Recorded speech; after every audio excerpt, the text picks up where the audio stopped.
Basically, what we're talking about today is how to turn the coming crisis into the greatest opportunity of your life. And a subtitle or aspect to that is really understanding how AI and technology, this technological revolution we're in, is transforming every form of the world and of media, and it's going to be incredibly important for you to understand this. If you ever want to get your voice out there, if you ever want to write a book or make content or be an influencer, change maker, healer, coach, teacher, whatever, this is the most critical time, not just in human history potentially, but in your personal history. If you understand the implications of what's happening and what's coming and all the downstream effects of it. But it's also one of the most, perhaps one of the ripest or most fertile opportunities for a quantum leap in your life. Both are simultaneously available right now. Both are always available in a crisis, but to the degree of the crisis is the degree of the opportunity. And so the purpose of this time today is not only to help you survive this AI disruption and technological disruption, and some of you may not even fully apprehend just how big it is, and you will by the end of the call. Some of you maybe take it for granted and just think it's a cool new technology to do things faster and more productive. Hopefully you understand it's much, much more by the end of the call. But so it's not only to help you survive this, but also, and in any crisis, so that you can achieve your greatest purpose. It's not just to survive it. It's not just to get over. It's about understanding how you can leverage it and what you need to do to really live that reason why you came. And to understand and to really understand, and some of you that have been with me know this is, I'm always preaching this idea, but it's true, that you cannot have a bigger future, more health, more wealth, more success, whatever, unless you become a bigger version of yourself, okay? Which requires you to know yourself more deeply and to be true to yourself more fully. Now, basically, I've just told you everything I'm going to tell you this whole call. If you just really got what I just said right there and we just stopped and I was enlightened enough to just bring us into meditation, we wouldn't need to talk anymore for the next hour. We just touch the truth of that, because that really encapsulates the whole masterclass.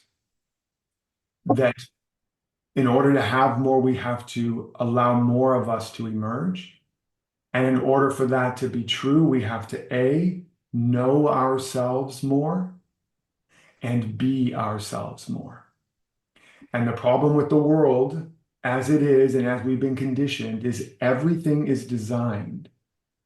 Once you establish your identity as a child, everything after is designed to prevent you from knowing yourself and to stop you from being yourself. Everything is designed to keep you knowing, believing, and being only what you believed and mapped out as a child. In the imprint period of your life, you imprinted something. You said, this is who I am, this is what life is. And for 99.999% of humanity, that's where it stops. Even if you go on to school and learn a bunch of stuff, you never get beyond that fundamental map of reality and identity, and everything creates pressure and tension and incentives so that you don't even dare look beyond that. And so in a lot of you, even a lot of the work you're trying to do to heal and fix and change yourself is still happening within the matrix of this map of reality and identity that you created when you were a kid, that you brought here perhaps from a different incarnation, but nevertheless, most people never change. And so everything I'm going to be talking about is going to be fundamentally what's going to make you succeed, what's going to make your life go to the next level, what's going to make you make a difference and an impact and fulfill your potential and purpose is all going to come down to how willing are you to know who and what you really are, what you're really made of and made for, and how courageous are you to be true to it. And AI and technology is going to create so much pressure to outsource your mind and to not know yourself and to completely lose yourself. Did you ever see the movie WALL-E, where we're just a bunch of slugs sitting on conveyor belts and stuff. That's the potential future, and it will be the future for some people, but it doesn't have to be for yours. So I'm getting ahead of myself, but I really want you to understand, if you really, as you're listening to everything, be listening to it through this lens now. So that means that if you want, that we have to evolve if we want our problems to be solved and our lives to be lived abundantly. We cannot just keep trying to be the same, but change the world. If you want, try to keep your phone, your light, your phones and computers muted there, folks. So if we want to live our life's work and we want to have a sustainable future, especially in the crisis of AI and technology and everything that's coming, all the old strategies and tactics are not going to be enough to compete in this brave new world. Most of what's being taught out there is already outdated. Almost entirely what's being taught in school is completely outdated. So if you have kids in school and going to college, they need to hear this too, and they need to read my book when it comes out, because none of it is up to date. And if you think politicians are good, they still don't know what the interwebs are. Like they're still figuring out, how do the tubes connect to make these interwebs work? They have no idea what's happening, right? And so, I mean, maybe some of the new people coming in do, but so you have to understand that with what's unfolding now, old strategies and tactics, get rich quick, and all these ideas are not going to work unless you really know how to adapt, how to really get to know what you're made of and made for, what the life code in you is that you came here to embed in your life and your life's work. Then you will be much more likely to become a statistic, like so many people have in past industrial revolutions. We are in the midst of is it the third or fourth and perhaps final major industrial revolution. And so, and during times like that, there's massive changes. But the bottom line is, you can't merely change the world or try to manipulate or organize things better and stay the same. That's, rearranging deck chairs on the Titanic. And with what's coming, as I already talked about in the beginning, please believe me, I'm not Chicken Little. I'm not hyperbolic. I'm not, I'm a very affirmative and idealistic, and, I believe in the infinite potential of everything. So when I say there's an urgency, I encourage you to take it seriously. There has never been a more urgent time in human history to know who you are. As I've already said, to know what you're made of, to know what you're made for. Okay, there's never, I'm a student of history, and this will literally be the difference between success and poverty in the future, or worse. And this is not just my opinion, as I'll share in a moment. It's thousands of the greatest experts in technology, business, economics, etc. Right? We're really in the midst of an existential crisis. Now, again, I need to first grab you by the lapels, so to speak, and make sure you feel in your body that this is really happening. Because humans have a particular positivity bias, or maybe it's the negativity. It's the positivity bias on one hand, which is we don't believe it's ever going to happen to us. We don't believe it's really going to happen, right? It's one of the reasons the LA fires are burning down, whole neighborhoods, because even though they knew everything, they didn't really prepare for it on a lot of levels, because they didn't really think it was going to happen. It's a part of our evolutionary bias. Now, we also have a negativity bias where we're always looking for danger, and it really puts us in an interesting situation. But believe me when I say that this is the way people have thought in all the previous industrial revolutions, and they stood on the beach as the tsunami crested and then realized, oh, that's a real tsunami, and then it was too late to run. Okay? So I want you to first get how serious this is, and that as awesome as AI is going to be in a lot of ways, and the technology, all the ways it's going to destroy our way of life and force us to develop a new way of life, and the fact that it's going to happen faster than ever before, you must understand the urgency so that you're prepared. But secondly, and again, the first part has to happen, because if we don't have a sense of urgency, most of us will not take action. We'll do only what's comfortable or convenient or expedient or what doesn't risk too much. But that's it until it's a legitimate crisis right up in our face, right? And then it's, for many people, too late. So that's why I'm spending the time first to really impress upon you the urgency of this time we're in. And then secondly, what I'll impress upon you is just what an amazing window of opportunity is for you to take your life, your life's work, your loved ones, everything to a whole new level and actually create a new renaissance. Okay? And so my question for you is, do you want to take this seriously enough to position yourself to thrive in this new age? Show of hands, raise your hand or post in the chat, right? That you're a yes, that you get the urgency of this, that you want to be one that is positioned. Rather than waiting for the tsunami to crash on you, you're ready to get on your little skidoo and get out there beyond the big wave so that you can ride it in rather than being drowned by it. Okay?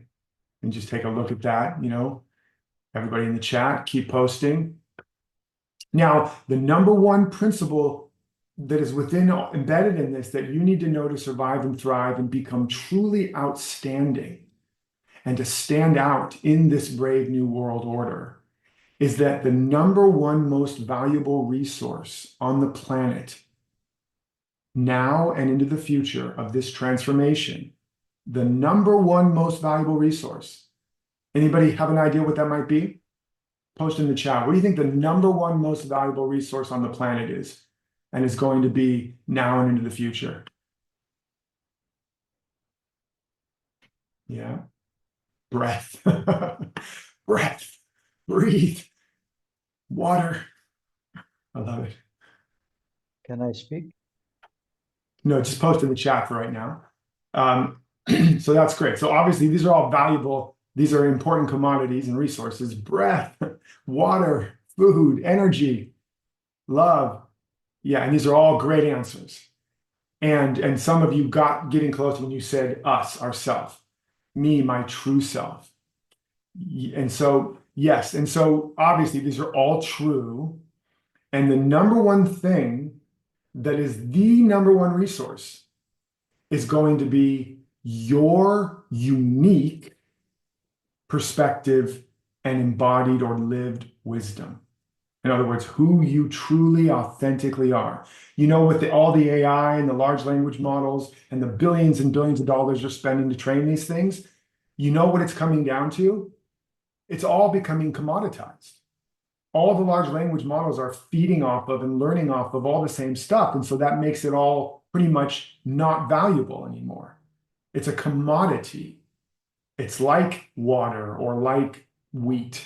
It's like everybody can grow wheat, so then it doesn't have that much value. It has value at the level of basic value, but it doesn't have specialized value. It's a commodity. So all knowledge is becoming a commodity,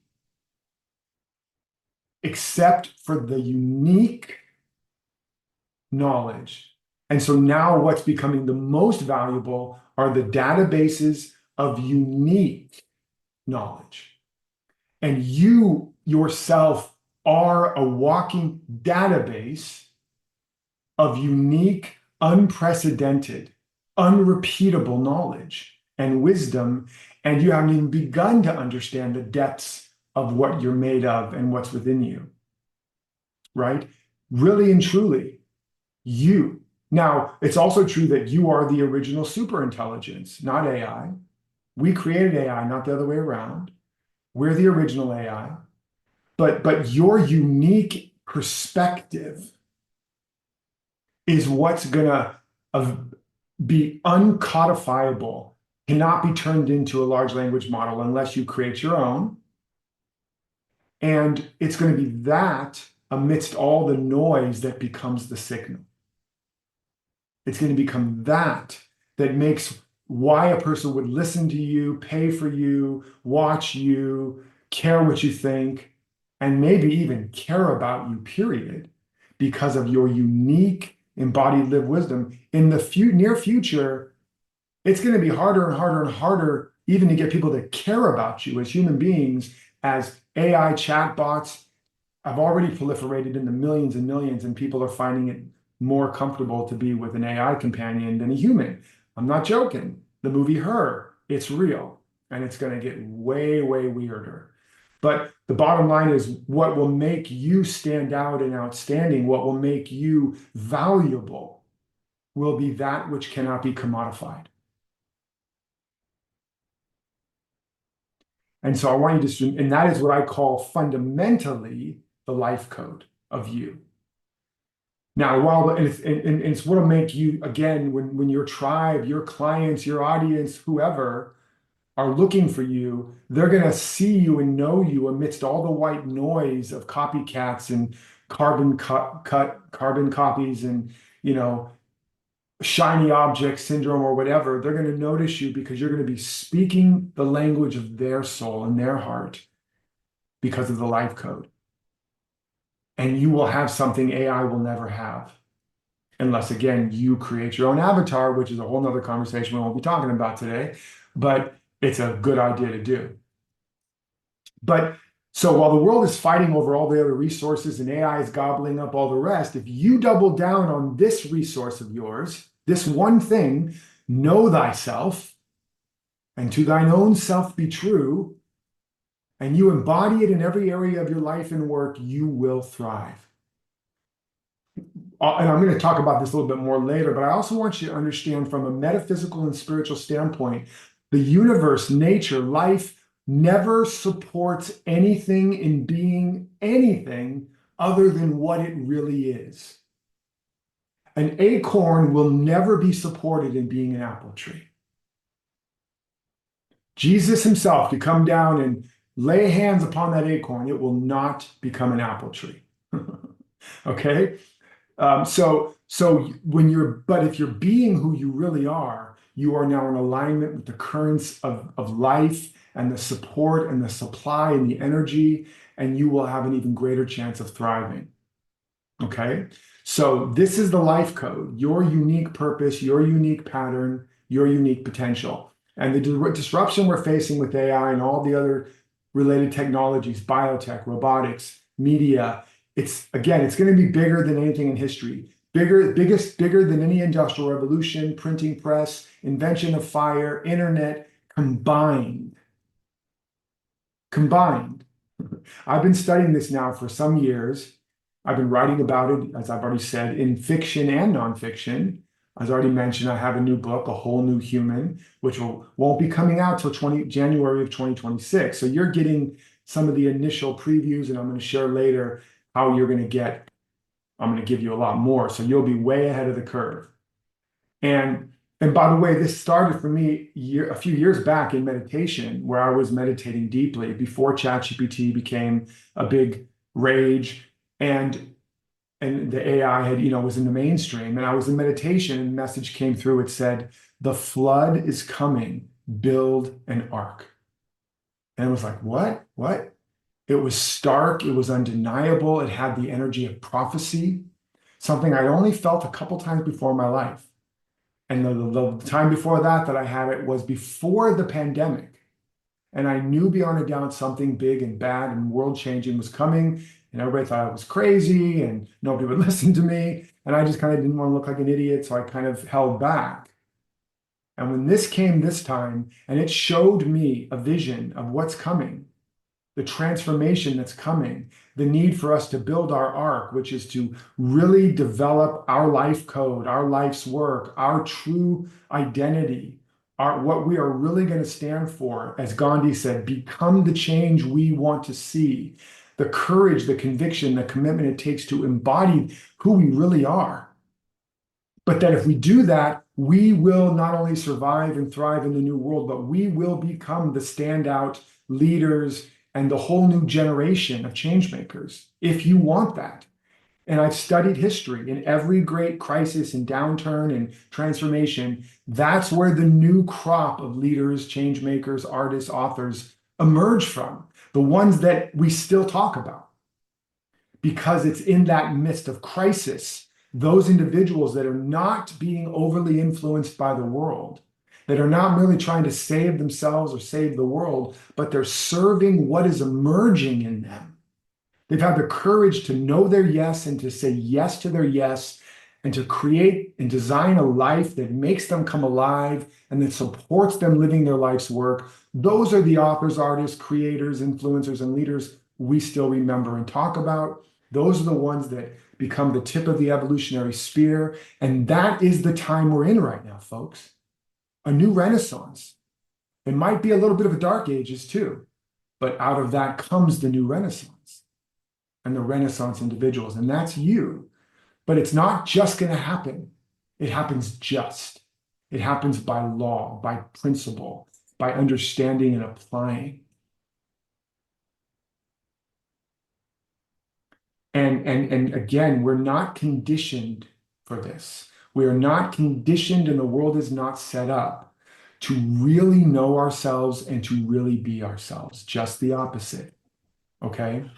So I want to support you in being able to break out of that pattern, out of that matrix, and again, do it now because time is a wasting, right?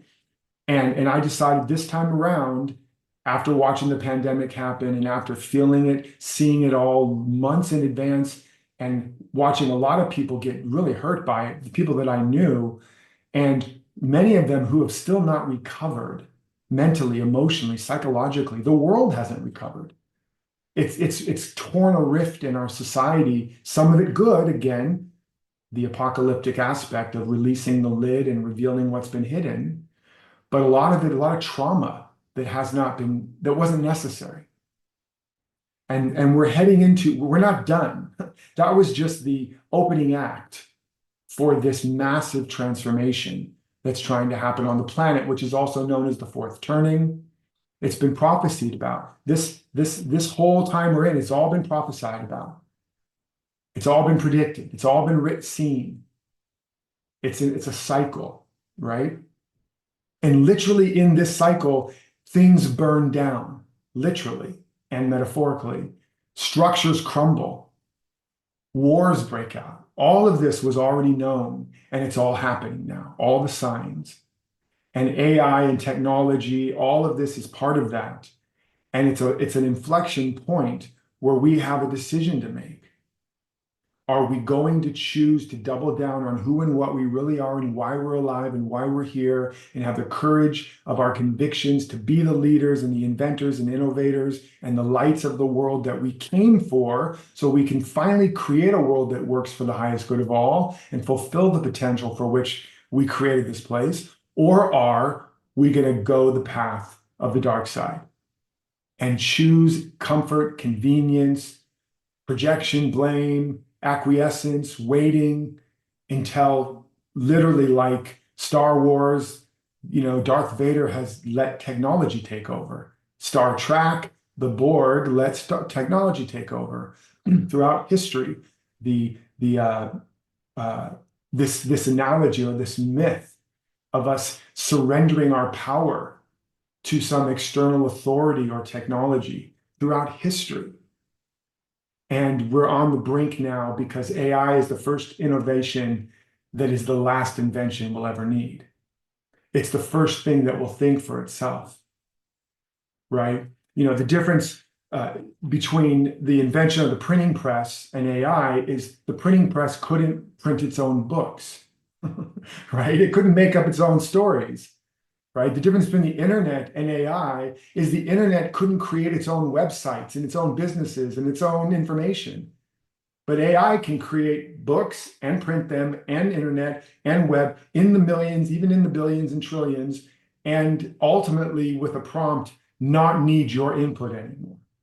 Okay? It can reprogram itself. It can create new versions of itself with agents and then with embodied robots, which will be in the billions, people. So again, this is happening in the pipeline already. As the science fiction statement says, the future is already here. It's just not uniformly distributed.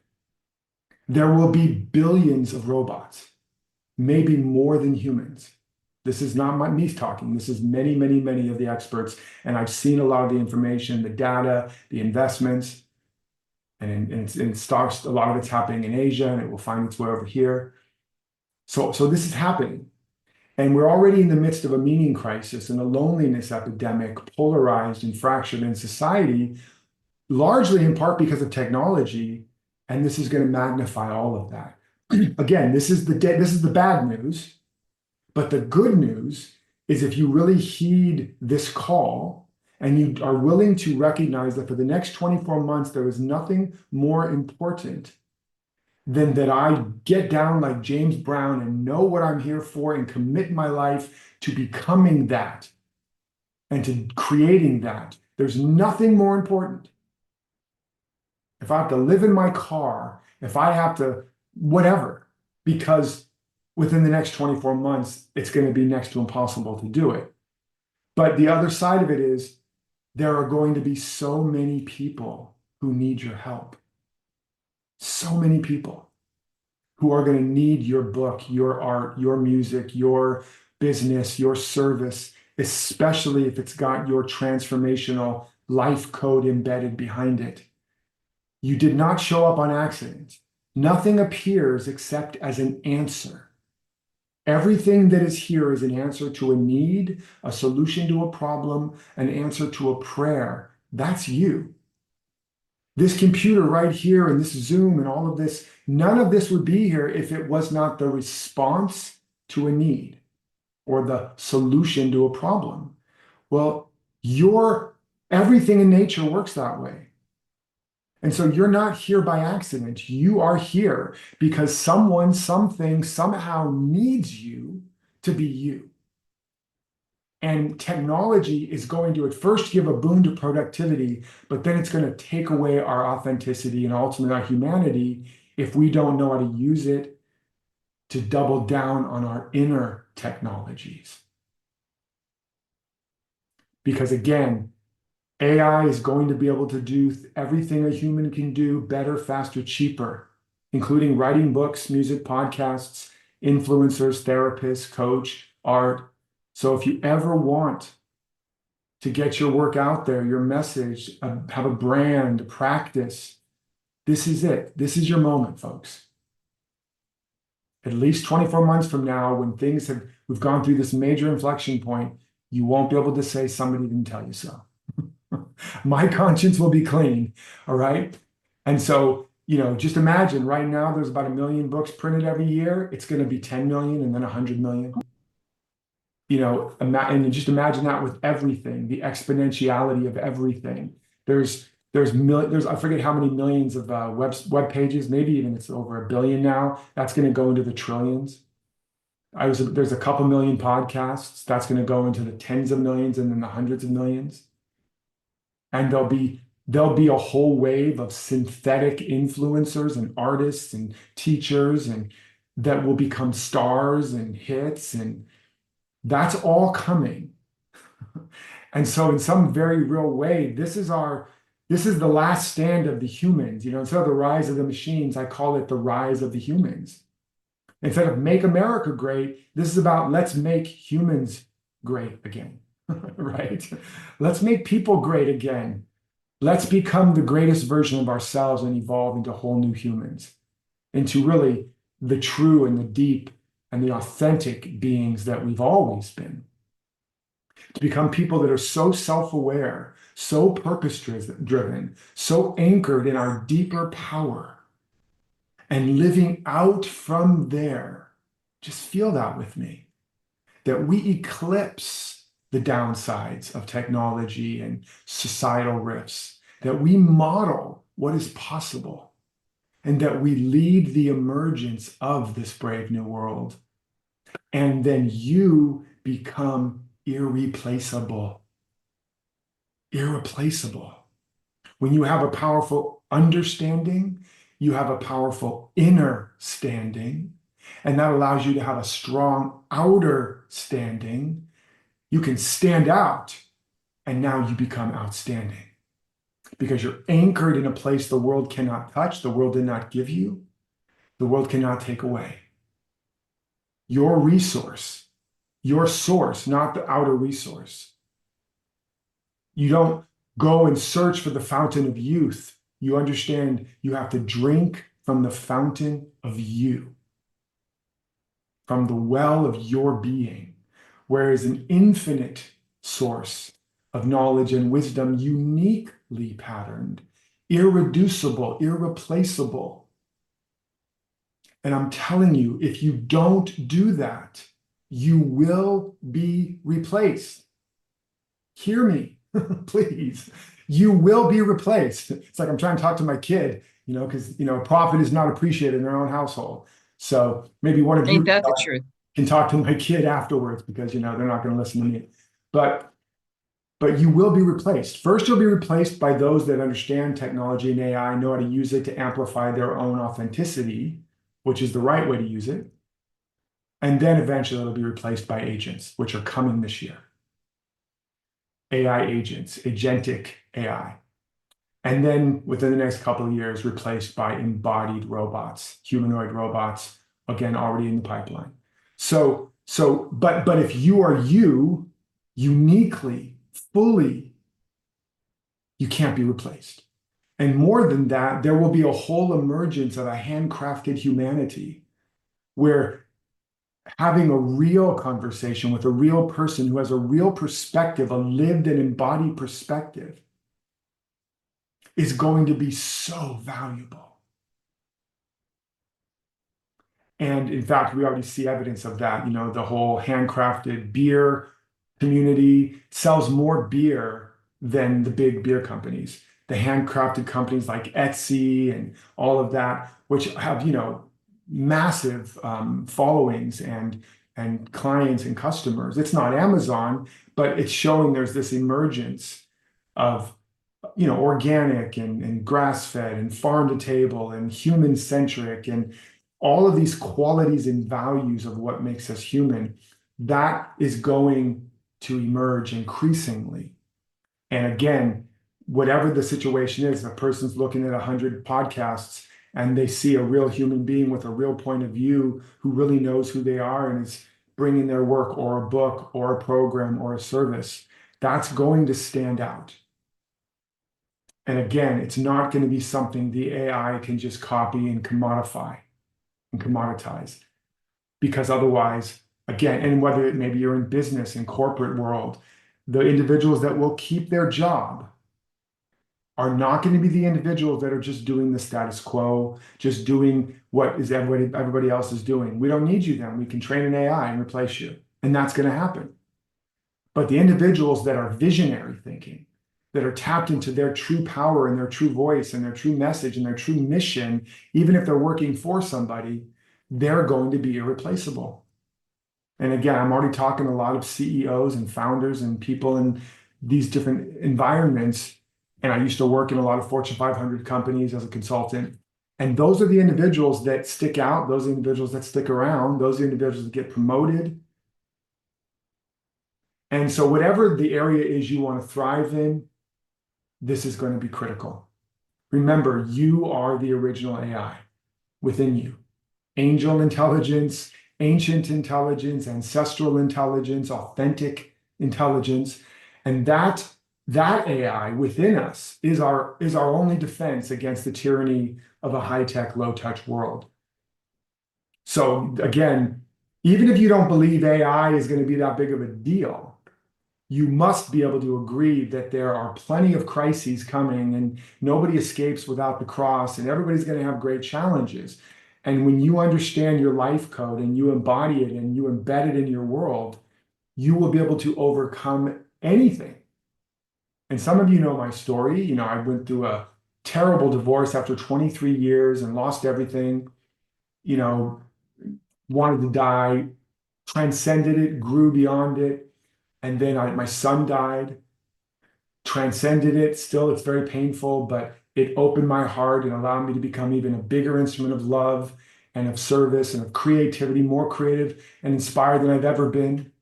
And then my wife got cancer, and then. So I know what it means to face crises and obstacles. And I also know that whatever problem we're facing, the potential in you is always infinitely greater than the problem you face. And that potential is unique embodied code, a pattern, a purpose, a seed of the divine, what I call the life code. And for those that are willing to embrace this hero's journey and really dig deep and really get down, as I said, and prioritize knowing what you're made of and made for, and designing a life and to live your life's work and to launch it into the world and to really, really be that individual you're here to be. You will be the next generation of leaders, whether it's just in your family, your job, your community, or the world. And you will become a light of the world. Whether you're a teacher, a healer, a parent, a coach, thought leader, entrepreneur, whatever. Okay. And again, those who don't heed this call are going to really, really struggle. The very harsh truth is that in the last industrial revolution, 99% of every job and way of life was eliminated. 99% of every job and way of life was eliminated. It was an agrarian culture, and then it wasn't. And so that's going to happen again, except that took a 60, 70, 80, 90 years to do or whatever. This could take a decade or less. That's how fast it can come, right? That's why I've been talking about this for a while, and I really want to urge you to make this your number one priority so that you can become so good they can't ignore you. Who here wants to be so anchored in who you are and what you're made of and made for that you're so good they can't ignore you anymore? Post in the chat if you're a yes. Who wants this? That's the only way we're going to make it, folks. No more playing small. Knowing yourself, being yourself, claiming your power and your voice, and building that business or dream or mission.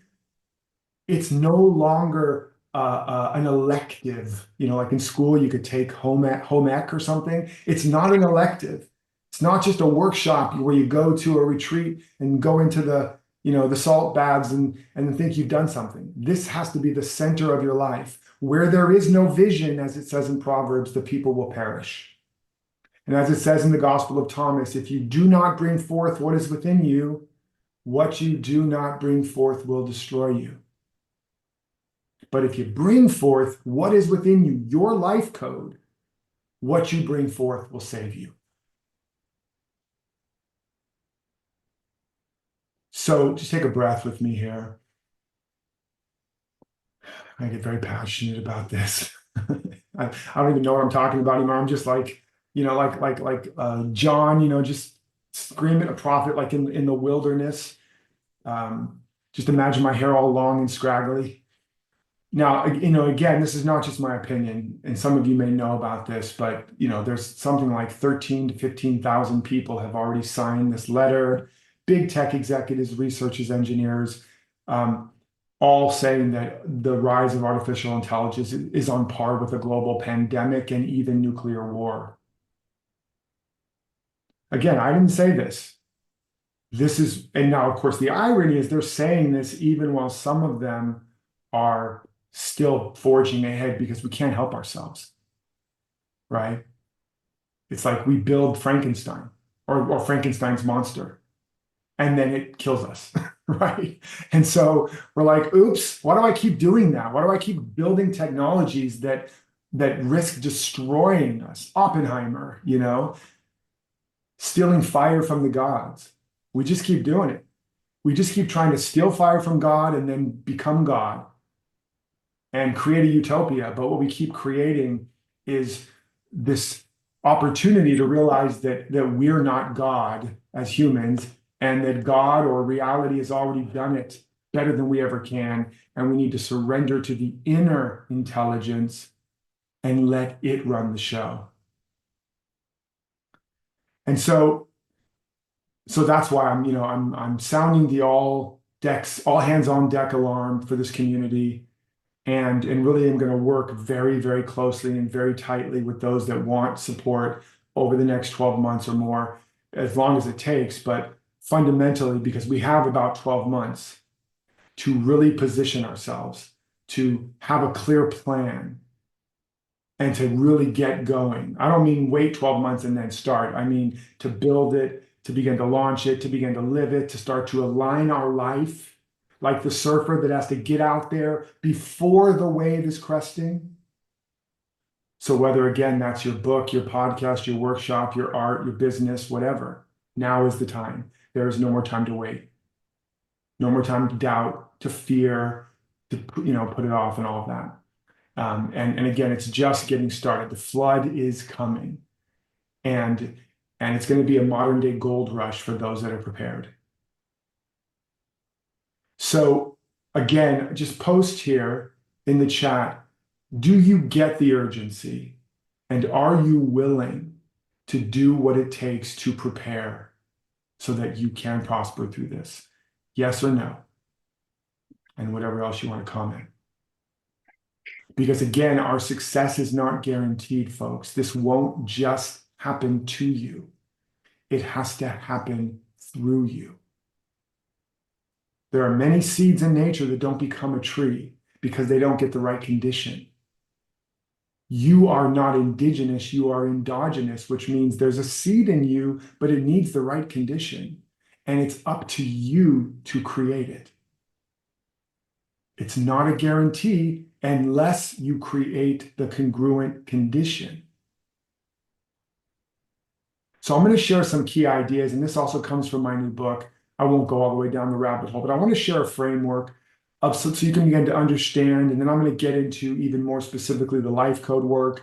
There's going to be time for questions and all of that. I hope you're still enjoying this.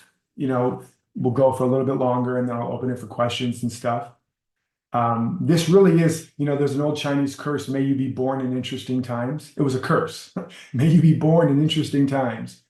But it's really also a blessing. But we've been cursed and blessed.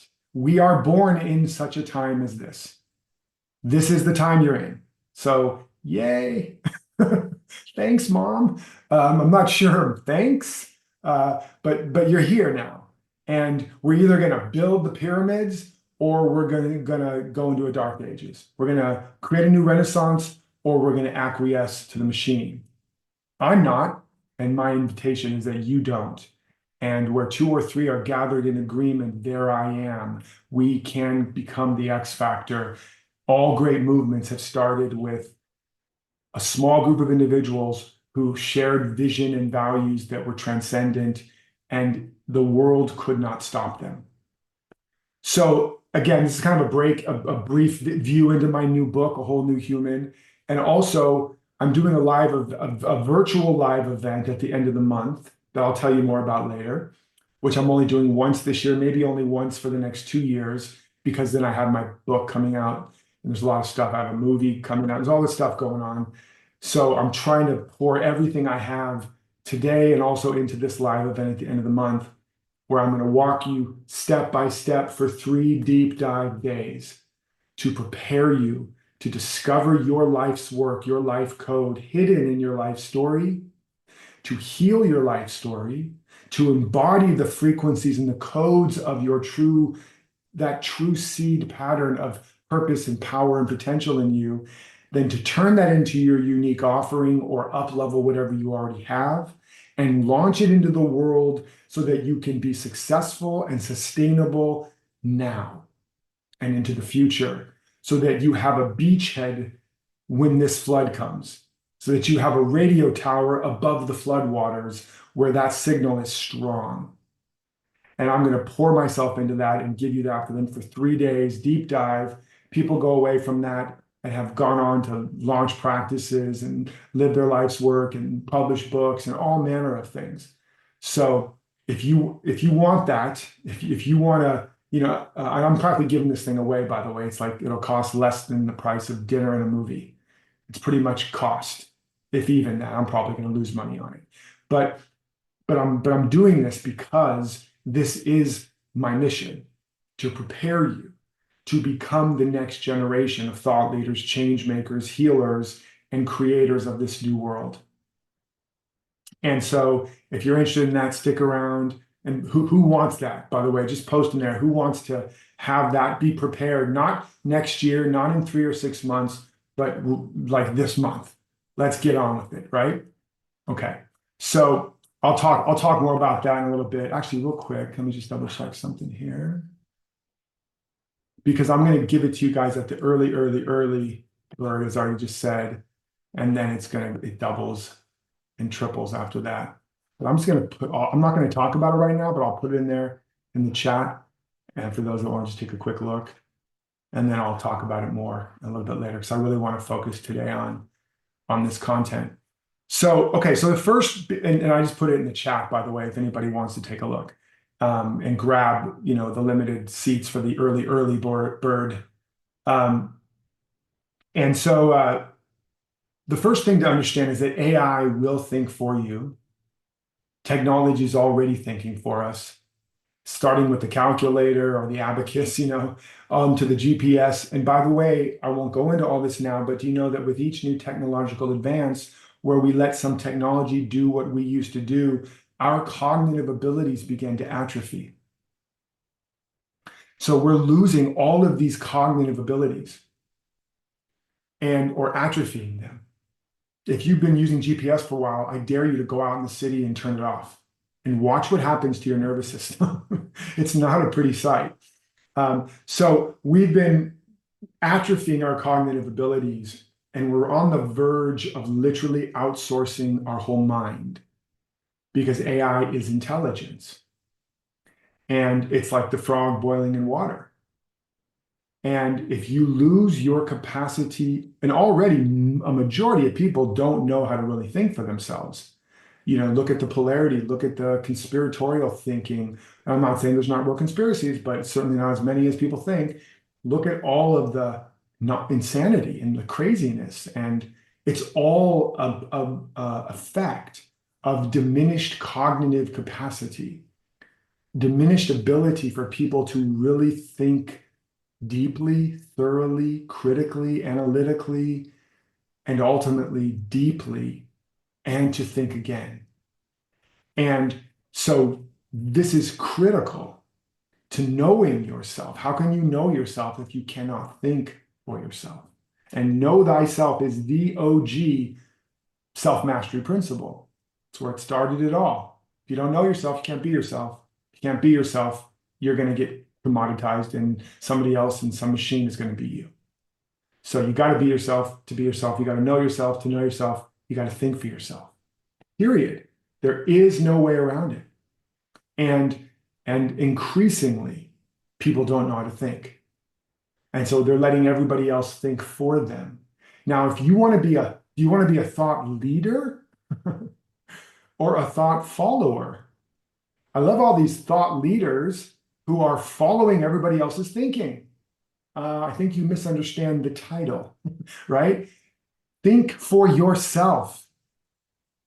And that is not easy, folks, but it starts with knowing yourself, really, truly committing to knowing yourself, right? Because if you don't know yourself, you will be controlled by AI and algorithms. And then, like I said, replaced by them. It's already happening. The algorithms are already in control. And people fail because they're trying to ride on the coattails of everybody else's thinking, of all the experts, instead of discovering their own thoughts and ideas.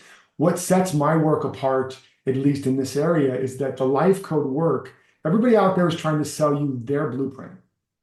This is how I got rich and successful. This is how I get clients. This is how I built my business. And some of them are doing first principles, which is okay. But a lot of them are just giving you their blueprint. And that's why the dirty little secret is most people fail. Because your blueprint doesn't help me unless it's first principles. What I need to know is my blueprint. And what I'm here to help you get to is your blueprint.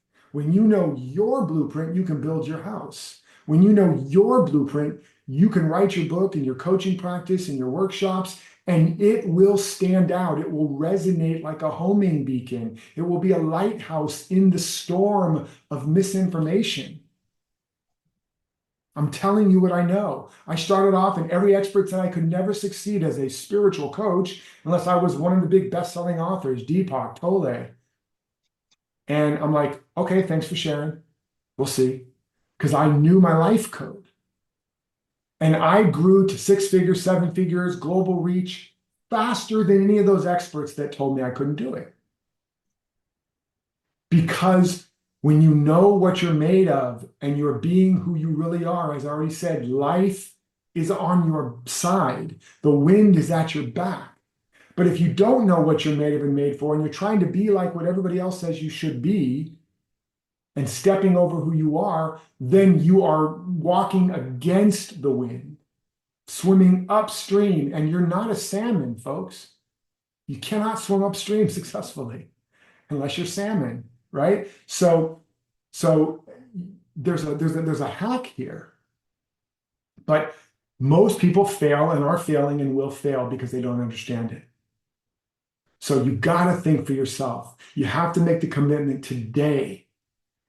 Every day, pray, intend more than I want to fix, change, control, manipulate anybody or anything, including me, or do what's safe and expedient. I want to know the truth about myself that sets me free. Who wants to know the truth about themselves? Post in the chat. Who wants to know themselves aright? To know yourself aright is to know the divine aright, and to know God aright is life eternal. There is no greater intention to know myself aright and then to be myself. And in this collective moment right now, where hundreds of people are in agreement, claim it, drive that stake into the ground. I'm committed to knowing myself. I'm committed to knowing myself, to knowing not what my mom and dad said, as the Zen koan says, show me the face you had before your parents were born. That's yourself. Show me the me before humanity. Show me the me before Abraham, I am. Show me the me that has not been conditioned by society. The real me that is not here as a reaction, but is here as a great and glorious response, a great gift of life. You are God's gift to the world. Remember, like on high school, in grade school, who do you think you are? God's gift to the world? Yeah. Who do you think you are? It's like you're that gift, but you got to know yourself. The presence that you are is the greatest and only gift you can give the world. Okay. The second big frame is to understand, and we've touched on this, robots will replace you. You must become irreplaceable. And we've been talking about that all day, but I cannot stress it. How many ways are you and have you through your life, and it's human nature, tried to find a way to go along to get along, to fit in, to conform to status quo because you want to keep your job or people to like you? Come on, be honest. As it says in the Bible, be not conformed to the world, but be transformed by the renewing of your mind. Or be hot or be cold, but if you are lukewarm, I will spit you from my mouth, saith the Lord. What is this saying? It's saying you're unique. God or life doesn't make repeats. It can't, it's infinite. You're a unique, infinite, inexhaustible, unprecedented idea or nomina in the mind of the universe. You never happened before. And you matter. You can't try to be you. The only person you can be is yourself because everybody else is taken, right? So, and in a world, and this has always been a principle, but with AI, this is what I mean by it's one of the greatest existential crises, but it's also one of the greatest human inflection points because it's going to force us to be our authentic self or else. You will be commoditized. You will be replaced. I'm telling you what I know for sure. You want to live on UBI, universal basic income, if that even happens? Or do you want to be the light of the world and fulfill your potential? You have to be who you really are. You have to be willing to look at your life and on a daily basis, more than I want to merely conform, do what's safe, expedient, comfortable, or convenient. I'm committed to doing what I and only I can do. Do only what you can do, and then delegate, automate, and eliminate the rest. Do only what only you can do.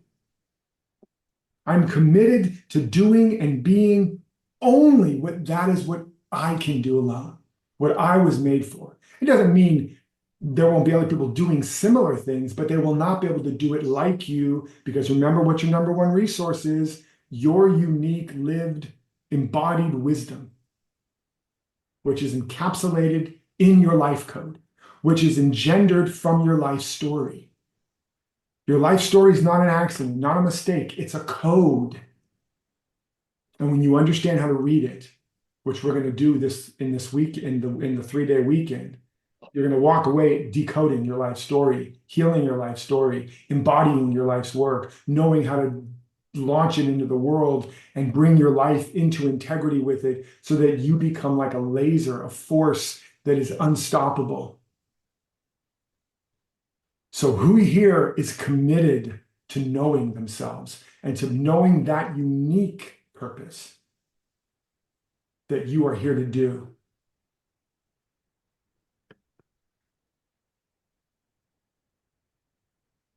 I'm not special. I might be special, kind of like, oh, isn't he special? I might be special in that way, right? Little special ed. But what I am is a little crazy. And I like to say that it was a typo in the Bible. It's not the meek shall inherit the earth, it's the freak, right? Who show me the hands of all the freaks here, right? So got to get your freak on, and then you got to freak in. Just don't freak out. But we are here to be our unique freaks and let our freak flag fly. And if you study the greatest leaders, teachers, authors, innovators in history, they're all freaks. Spiritually, religious, creative, they're all freaks. They were all poppies. They were all coming out from amongst them. And that's what you're meant to be. But again, we've been conditioned to the opposite. So together, what's the commitment? If you're committed to not only knowing yourself, but to discovering that unique purpose and living it, post in the chat. Now, let's just take a breath. I don't think I've breathed a lot for the last hour. Just take a moment right now. Let's just drop in just for an extra little second while we're in this frequency. Take advantage of it. Just take a moment and ask yourself and contemplate, what is my unique calling? If I was to know what my unique message or calling was, what would it be? Think about the moments where you had the biggest impact in your life, or in your working or helping someone else. Those moments where they walked away changed because of something you said or did. And you maybe weren't even trying. You're at a party, at church, synagogue, temple, or just hanging out at the airport or a barbecue. But the way you held them or heard them or saw them or said something, it changed something. Just contemplate that for a minute and post in there, what is it that's unique about me? What is it that is unique about me, about my message, my perspective, about how I uniquely bring value to others? And don't worry, it's not a test. It's just a moment to anchor it more deeply. And post it, and others look at what people are posting, because you might notice yourself in that if you're having a hard time. Again, remember, you're not an accident, you're an answer to someone else's prayer. You're the solution to some problem.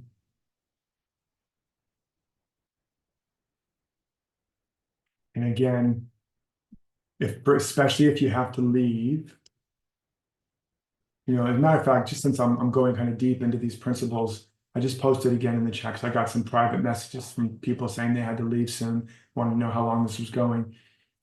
Just because we've been going a little bit over an hour, let me just take a moment, a little commercial break, and just tell you about the weekend, and so I can get back to the training today, so that for those of you that have to leave, You know me, I try to really over deliver. I try to give you the best stuff now. Um, and so, uh, and then of course, if you want to take these ideas and really implement them, then the weekend is for you. And you can go and look. Some of you have been to the weekend, even if you've been before, I encourage you to go again. It's always new, it's always alive, it's always profoundly life-changing and insightful for people. People take their life and work to the next level if they've already done the work before. And people over and over again tell me that 20 years of therapy never gave them the level of insight, self-awareness, self-knowledge, and self-healing that this weekend and this kind of work in a day or two gave them. And again, that's not just because I'm special, it's because the frequency of the field is special, and it's because of the principles. Life is principle, it's not personal. Okay? When you know the principle and you know how to work it, it works, period. The rain falls on the just and the unjust, the sun shines on the saint and the sinner. God is no respecter of persons, God is a respecter of principle. If you don't know how to swim and you've been sinking all your life, and somebody will come along and teach you how to hold your body so you float, the law of buoyancy in the water doesn't say, I'm sorry, dude, you've been sinking all your life. This isn't going to work. It's going to take a long time. You're going to have to earn it. No. The minute you're in alignment with that principle of buoyancy, you float and you stop sinking. And that's what happens during this weekend. I'm going to walk you step by step to understand that the life you're living is not reality. It's a map of reality and identity that is based on how you mapped it out as a child in the imprint stage, and then built a series of coping mechanisms to survive and to get your basic needs met. Safety, security, love, meaning, novelty, etc. There's a handful of basic needs. Everybody has to meet them, but based on your mapping of reality and identity, you made a decision about life. We call this the core wound. It's where you had to tell a lie and believe a lie about yourself and about life. You had to believe it in order to survive. Like, I'm not enough. You think, well, why would I want to believe that? Because if you kept knowing you were more than enough, you would have acted in ways that were not conducive to safety or harmony in your family dynamic or school or whatever. So you had to believe you weren't enough so you could make other people more important. And that got you through it. Or you had to believe there wasn't enough out there, that there was scarcity. Because if you believed there was enough, you would have acted out and done and lived in ways that your family environment couldn't cope with. And their defense mechanism would have come down on you even harder. And you may not have made it through intact, et cetera, et cetera. So you had to believe a lie about your very identity and reality to survive and get those needs met. And then you came up with ways to meet your needs based on a false map of reality. If I'm not enough, or there's not enough, or I'm too much, or the world's too much, and I need to get love, how I get love is going to look very different than if I know that I'm enough and I know that all is well and life is abundant. You see? So I'm going to show you how you mapped that out. And if you've ever done this, but you're not living it fully, you need to keep doing it. This isn't a one and done thing. Those of you that have been through this work before with me, this is a mastery path. But I'm going to map this out for you so you can really understand what was the core wound, but also, as important, what was the core initiation, which means you didn't just get a wound, oh, I'm not enough, and then now I'm traumatized and I got to go to therapy. That's not how it works. The wound caused you to activate some superpowers. Like if you decided I'm not enough, but you're more important than me, you learned codependence, but you also learned how to really listen and hear and sense and be very tuned into what other people need and feel. Superpower. And it's one of the greatest gifts you have. But it's gotten to the place now where it's hurting you, and it's been hurting you for a while. And you've been stepping over your own self and your own voice and your own needs, believing you came here to figure out how to be the right person so somebody would love you eventually and take care of you, but you spent most of your life taking care of everybody else. Anybody? Show of hands. And so the good news is that when we put those pieces together, once I help you see that, I'm going to help you see that you've been literally mapping out the path of freedom. You've been understanding what are all the things that I did that hurt me based on the false map, and what are the things and the moments I did that helped me reclaim my power and my voice. And I'm going to show you how to put all that together into what is your transformational path. And all of you have one. And that means when that's codified and embodied in your message or your work or whatever, it's going to speak like you've been reading somebody's diary. And believe me, I have people tell me that all the time. And it's going to speak to people that have your life code. And they're going to feel like you really see them and you really get them. And when they have to choose above all other podcasts, books, teachers, coaches, artists, lovers, partners, they're going to want you because you get them and you understand and you can help guide them through the path, at least to where you've gotten. And if you're on this call right now, no matter what you think you don't have or where you haven't gotten or what you don't know, if you're on this call right now, you're already in the top percentile of people and consciousness and willingness and openness. And that alone means grace has already touched you and you're already on your way. But guess what? Millions of people are where you were 6 months or a year or 5 years ago, and they're not able to be here yet. You will be able to bring them to where you are, and that will be a revelation for them.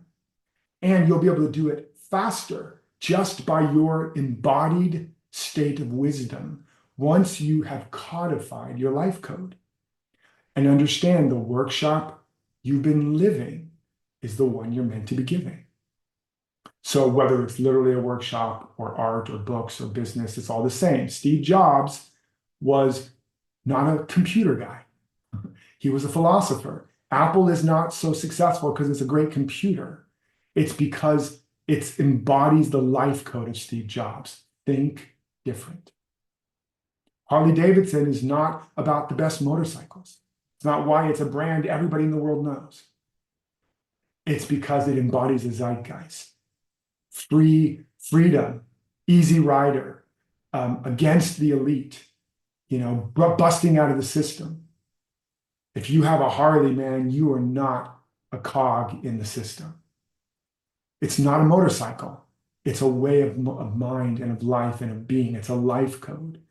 On and on and on. Oprah was not just a great talk show host. That's not why she's Oprah. Disney was not just a cool cartoon maker. It's not why it's Disney. On and on and on. The reason you know these names, Shakespeare, whoever. Shakespeare did a lot of great stuff, but there was a lot of great playwrights that did not have their life code embodied in their works. That's why we still know Shakespeare. And so when your life code, when you know it, when you know the arc of your transformational journey, it heals your life story. And it gives you the embodied codes to embed in your life and your life's work. And it resonates, it attracts, it's a homing beacon. It makes you irreplaceable, indispensable, irreducible. It takes you above the competition because there's nobody that can compete with you because you're the only you. Are you guys picking up what I'm putting down? So that's what we're going to do this weekend. Not this weekend, but the weekend I'm talking about. And so sign up so you can get this. And then I'm going to show you also further how to turn that into your offering if you don't already have it. Books, coaches, teaching, whatever that is, or how to take it to the next level. And as important, it's the favorite part of everything for everybody. It's going to be a coach-a-thon and a healing-a-thon because I'm going to help you identify the unconscious beliefs, patterns, self-sabotaging blocks that are stopping you and will stop you from going forward. And you'll get some of the greatest insights just watching me coach and heal and watch people have breakthrough after breakthrough after breakthrough live in front of your eyes. You'll be able to see yourself and know yourself and be yourself more than anything before. And some of you have seen that and know what I'm talking about. So there's a frequency transformation and transmission, and then you're going to get step by step by step how to understand and discover your life code, how to embed it in your life's work, how to launch your work into the world to make a living and to make a difference and to make you immune to the thought viruses in the world right now and to really lay the foundation to thrive into the brave new world. Who wants that? Can I see a show of hands? Who wants what I just described? If you don't, there's a job opening at Starbucks, I think, down the street. So maybe you could, I'll let you know, I'll give you the number. So now I'm not saying you have to do it with me, but if you resonate with what I'm saying and you're not hearing anybody else saying this, then please let me support you. Again, this weekend is going to be the cost of a cup of coffee a day for a month, or the cost of a movie and dinner for like one person. It's that inexpensive. It's $97 for the entire weekend. And again, it's lower than the cost of what it is to put it on. And it's going to go up though after this. So it's going to double and it's going to double again. So if you want to get it for pretty much free, sign up today. And then, even if you can't make the whole weekend, you're going to be in the field. You're going to still be, you can drop in how much you can. It's worth it. I promise you. Don't just think about the cost, the little tiny investment of it is, but think about what it's cost you already to not really know who you are, to not really know what you're made of and made for, to not know how to be who you are, to not know how to live it and to launch it. What does that cost you so far? Opportunity, money, emotion. It's cost you so much. Remember the Gospel of Thomas. If you bring forth what is within you, it saves you. If you do not bring forth what is within you, what you do not bring forth destroys you. All of you are suffering in various ways.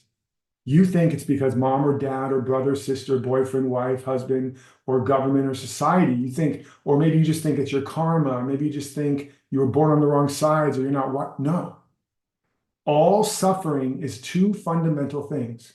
One is, the most important one is, you're not letting what is really in you come out.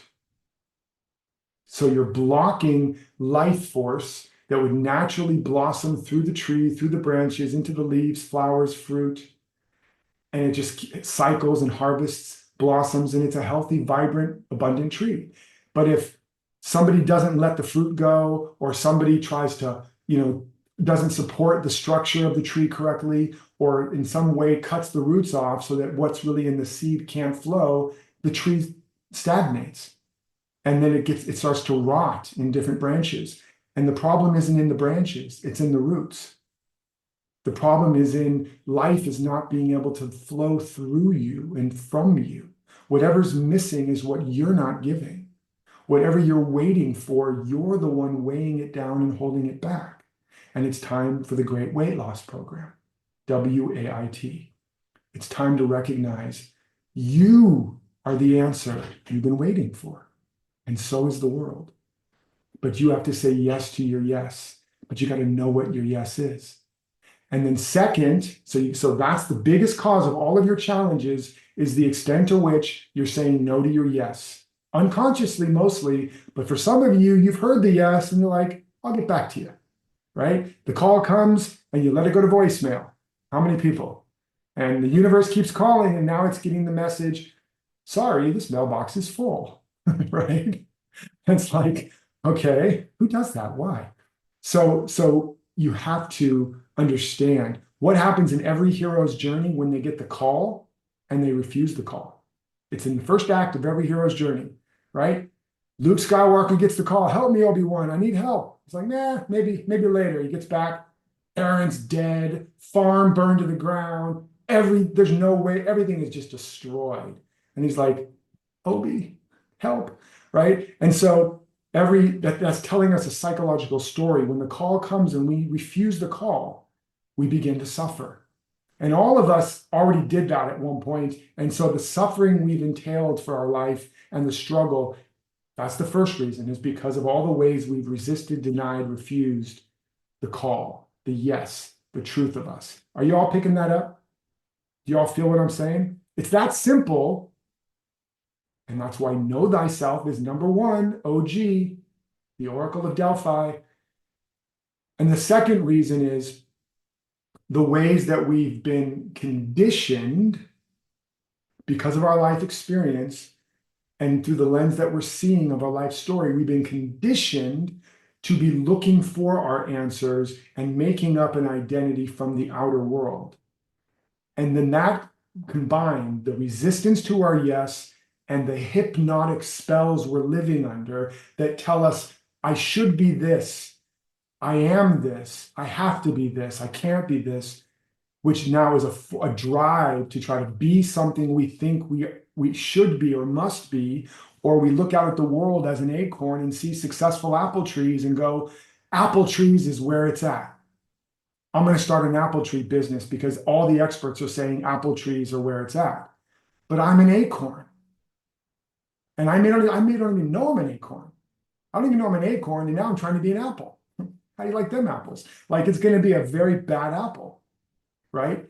And so that's the two edges. So we need to know what is in us that's trying to come out. The answers are in your story. I'm going to show you during this weekend. And then secondly, we need to see where we've been hypnotized and snap out of it, have the courage to let go of those false identities, and finally have the courage to commit to being who and what we really are. I'm going to walk you through those stages. You will have a master's course in understanding yourself. And as coaches, teachers, healers, creators, you will walk away from there seeing humanity at a whole new level. And again, if you've already done it, do it again and again because you're going to become a master. If you watch me and my ability to recognize people's patterns in minutes, shift them, snap them out of it, and you ever want to have that ability, just keep showing up for these conversations and this work because that's where it comes from. Know thyself is the beginning of knowing everybody. Healer, heal thyself. You want to be a truth seeker? Know thyself. Okay, so we're going to do that, and then we're going to get into more practical stuff during the weekend, which is about really embedding and embodying this consciousness, becoming a true change maker in your life, a real vision, a real plan to launch it into the world. Okay, so that's what we're going to be doing. If that resonates with you, please do not hesitate. Do not wait. One of the greatest principles of successful people in any area is they are fast action takers. They make decisions fast and they change their mind slow.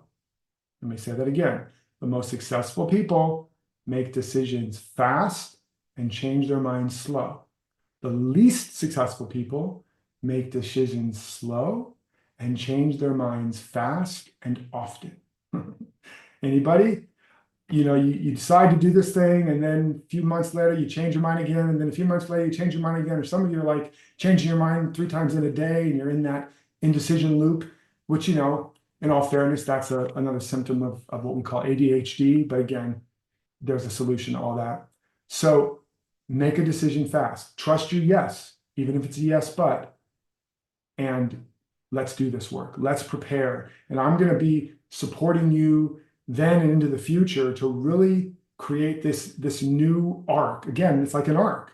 And I'm trying to gather people who are knowing what they're made of and made for, knowing who they are and committed to being it and bringing it into the world so that we have an arc full of individuals as the flood waters begin to rise. So we can make it to the other side and take a bunch of people with us and really plant the new seeds for a world, a whole new human, a whole new humanity. That's what this is really about. Okay. All right. Let's see. Maybe I think I've kind of actually inadvertently covered a lot of the pieces here. I'll just really briefly just tell you just for the fun of it. Actually, no, I'm going to open it up for some questions. I've covered a lot of stuff here. And again, just talking about the weekend, I've kind of touched upon a lot of the elements I was going to teach you about the life code. So I could probably help articulate even more through questions. And so if you have any question about anything I've been talking about in terms of what's coming with the AI, how it's going to change our lives, how it might change your lives, what's coming, what is the deeper understanding of the life code, or what might be in the way of you understanding yours, or perhaps specifically around this weekend. Maybe you want to go, but you're coming up with reasons why you can't or why you shouldn't. Like, I don't need it. I don't want to do it now. I don't have time. I'm moving. My mother-in-law is moving in. My kid's going to school. My kid's sick. There's always going to be a reason to not say yes. And if I can help you see that that's either a legitimate reason or that that's actually just another stall tactic, which it almost always is, then it'll help you take action and move. Because understand one other thing, this life in you that wants to emerge, this wealth and health and joy and genius and success that is in you in a unique way, it's not going, well, Michelle or Hillary or Luke or Paola or Susan or whoever, I'd really love to be you and express, but it's going to take time and you really got to get your ducks in order. And I mean, look at the world out there. It's kind of crazy. I'll get back to you or get back to me. That's not how it works. This life, this wealth, this health, this power, this wisdom, this leadership, it's now. It's now. If you want to be it now, you can be it now. Doesn't matter if mom is sick or your cat is sick or you got a new puppy or you got, a pipe that's burst. Again, I've had major divorces, tragic deaths, life-risking diseases, millions of dollars stolen from me, blah, blah, blah. I mean, I've seen it all. I've had it all. And I'm not trying to say be impressed with me. I'm trying to impress upon you the reason I'm standing here talking to you, the reason I have all the things I have is because I made a decision early on that I wasn't going to buy into the belief that my life and my destiny was determined by outer conditions and that I had to wait for conditions to be right. I'm the answer. I'm not looking for the way. I am the way. I am the way. I'm not trying to find the truth. I am the truth. I am the truth and the way. That I in the midst of you is the answer, the truth and the way. It's not out there coming to you. It's not up there coming down. It's in here and it must come out. And that desire means of the sire, of the father, of the creative impulse. It's not a sign of what's outside that you need to go get. It's a sign of what is inside trying to get out.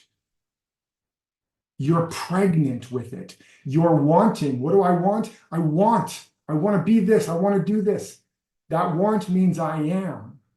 And that I am means the baby's kicking and saying, let me out. And it will not happen to you. It has to happen through you. The demonstration of power, freedom, wealth is not what comes to you, but what comes from you. The fruit tree is not sitting around going, I'd sure love to have some apples. Anybody? I'm waiting for the apples. Where are the apples? And somebody comes along and eventually a bunch of little birds descend and tie some apples to the branches. Never, ever, ever has it happened that way in nature, right? It emerges from the branches. The tree doesn't wait. It takes the raw substance and material of existence and it transmutes and alchemizes it into flowers and blossoms and fruit. And that is what you are. You're an alchemizing machine. You're a manifesting machine. You have the whole inheritance of the divine in you right now. Stop waiting for more resources. Be more resourceful. You're the answer. Okay, so I know I'm on a soapbox a bit here, but I really want you to get this. And that it's not theory. I've been on my knees. I've been a puddle on the floor. I've been literally on my back many, many times. And it's hard as hell. But knowing this truth, recommitting to this truth, and making the commitment and the vow to that purpose and that seed of divinity in me. I'm going to say yes to you. I'm going to live you and let you out and say yes, yes, yes, yes, yes. How many times? How long? As much as it takes until I'm fully flowering and flourishing. And if I fall, I'm going to love, I'm going to forgive, and I'm going to get back up. How many times? Anybody? As many times as it takes until I'm flowering and flourishing, until I get to the finish line, which you never will, but you'll get to a finish line, and then there'll be a new race to run. So don't put this off. If you feel the resonance, all 200 of you that are still here almost 2 hours later, you already know your answer. And so I expect to see all 200 of you at that weekend event. Uncle Derek is telling you, be there, because even if you can only be there for a little while, because I know you're still here because there's something in you hungering and thirsting after truth and to be yourself. And I know that you're trying to piecemeal it together and do a little, and then you start to get momentum, and then you hit a threshold, and then you come up with a good reason to pause, to wait, to try something else. Anybody? How many times have you done that? How many times have you been around the runway, just about to get liftoff? Ooh, the cockpit shakes, and you kind of put it back down again and go, let's just circle again. Let's just make sure. Is this really the right airport? Is this really where I'm going? Like, and then you run out of gas, and you gotta pause, and they gotta refuel you, and then you gotta wait for all the other planes to take off because they're going, man. And then before you know it, the window finally opens, and you're circling again. And oh no, my shirt. What if I crash? What if they don't? What if I'm going to the wrong place? Come back down again. Come on, anybody? This is human nature, by the way. It's not personal. It's not in you. It's a universal belief, a thought virus that you've caught. And I'm going to inoculate you and immunize you from that. At the end of this event, you're going to have a little immunization card. You have to show your what is it called? What do we get? Not inoculation. What did everybody have to show before with COVID? The pass. What's it called? So that you got your vaccine. Yeah, you have like your little vaccine pass, but instead of COVID, it's small box vaccine. You're going to get the small box vaccine, so you're not going to be living in small boxes anymore, right? Because we will rise to fill the big box or shrink to fit the small box. So we're going to vaccinate you from small box, the small box pandemic, and you're going to have the ability to be true to yourself.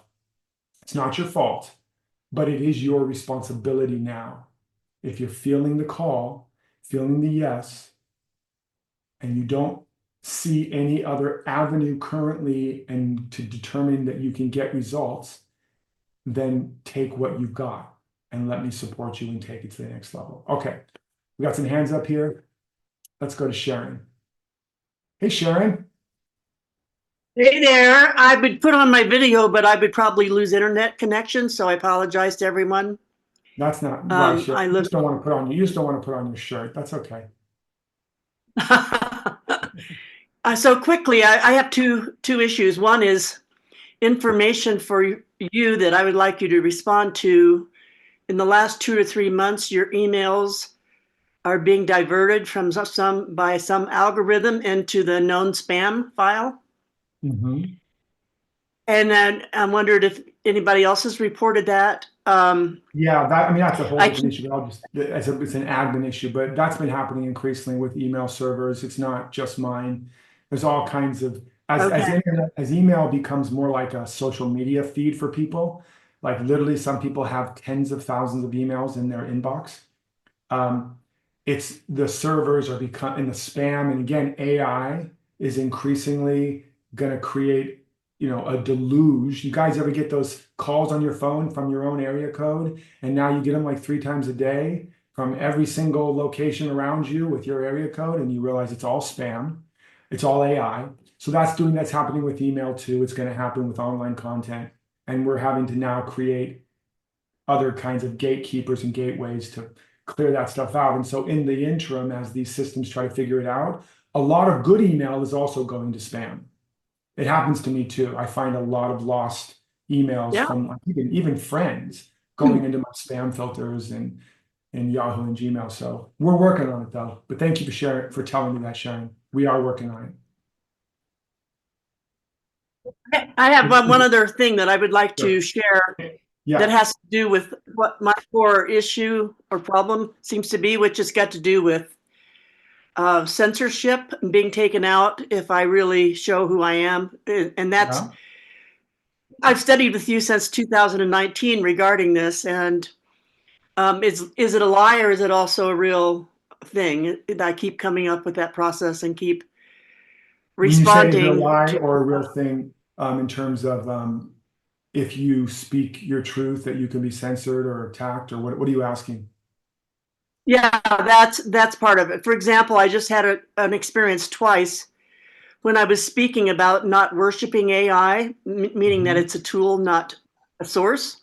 Yeah, My phone immediately goes dead, and I get a demand pop up yeah, that I need to reveal my name and my facial ID, which feels like a threat, yeah. So let me intimidation. speak briefly to Okay. this, and we will. Yeah. This is connected in part to your life code, Sharon. Many of you have this life code, or this element of the life code.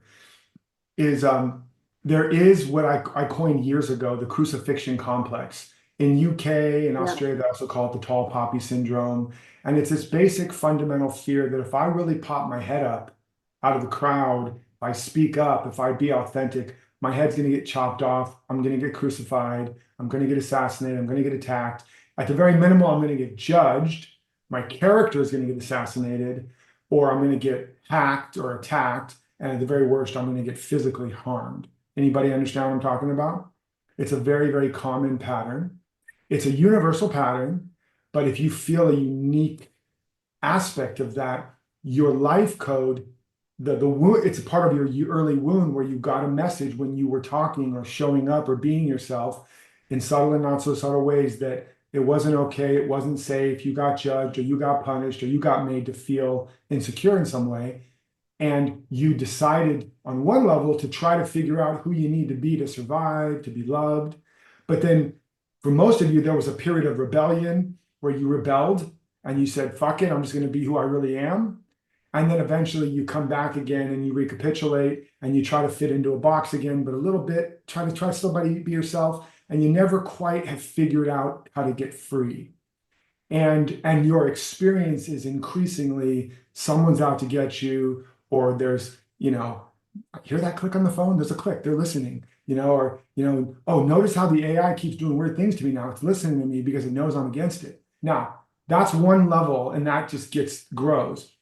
And so the work is the true story is the lie is you believe if I be who I really am, I will lose or be hurt. And the truth you've come here to prove is that the world and the universe supports me, indeed is conspiring for me to be my authentic self. When I be who I really am, I thrive, I am safe, I am successful, and I am lovingly supported. That's the affirmation, that's the truth path you are here to prove that when I be who I really am, I am supported, I am safe, and I am loved, and I am successful. Now that doesn't mean you're not going to bump into thresholds and objections and all the reasons to believe something else, but that's the matrix. And then your work will be to dig deeper into the truth until you embody such a frequency of of knowing that your safety, security, support, and success comes not from the world or people, but from the source of your own soul and your life code. And now you can walk in the world of darkness as a light. And yes, sometimes when you go into a dark room and turn on the light, the people that have been living there for a long time get really mad at you. They're not like, thank you for being the light. They're like, turn off the goddamn light, and start throwing stuff at you and chase you out of the room. But others will be like, oh, Jesus, look at the shit I've been living in. Thank you. And they'll follow you out the room. So this is always the case, right? Jesus was crucified, Gandhi was shot, Dr. King was shot, Mandela was imprisoned, right?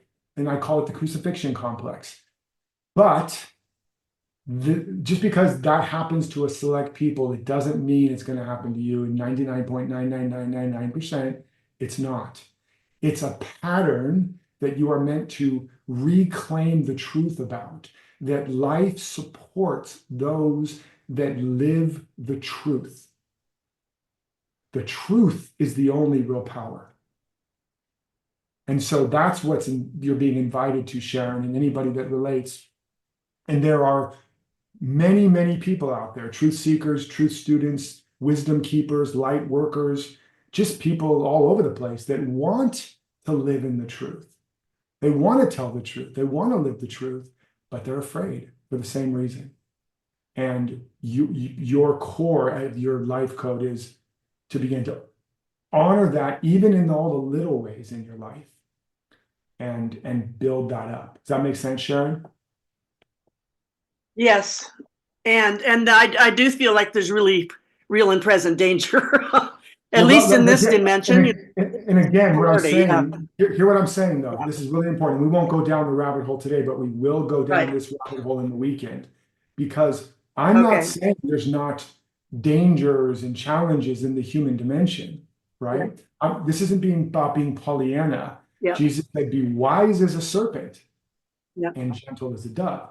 You have to be discerning and a judge and a critic, but you also have to be a champion and a servant of the light and the truth and love. It's not an either or, it's the masculine and the feminine, it's the both and. It's trust Allah, but tie your camel to the post. It's love people, don't trust people. Love people, trust God. Because people cannot be trusted. Why? Because they don't even know what's running them. It's not personal. But we're all being run by patterns. Don't trust me, love me.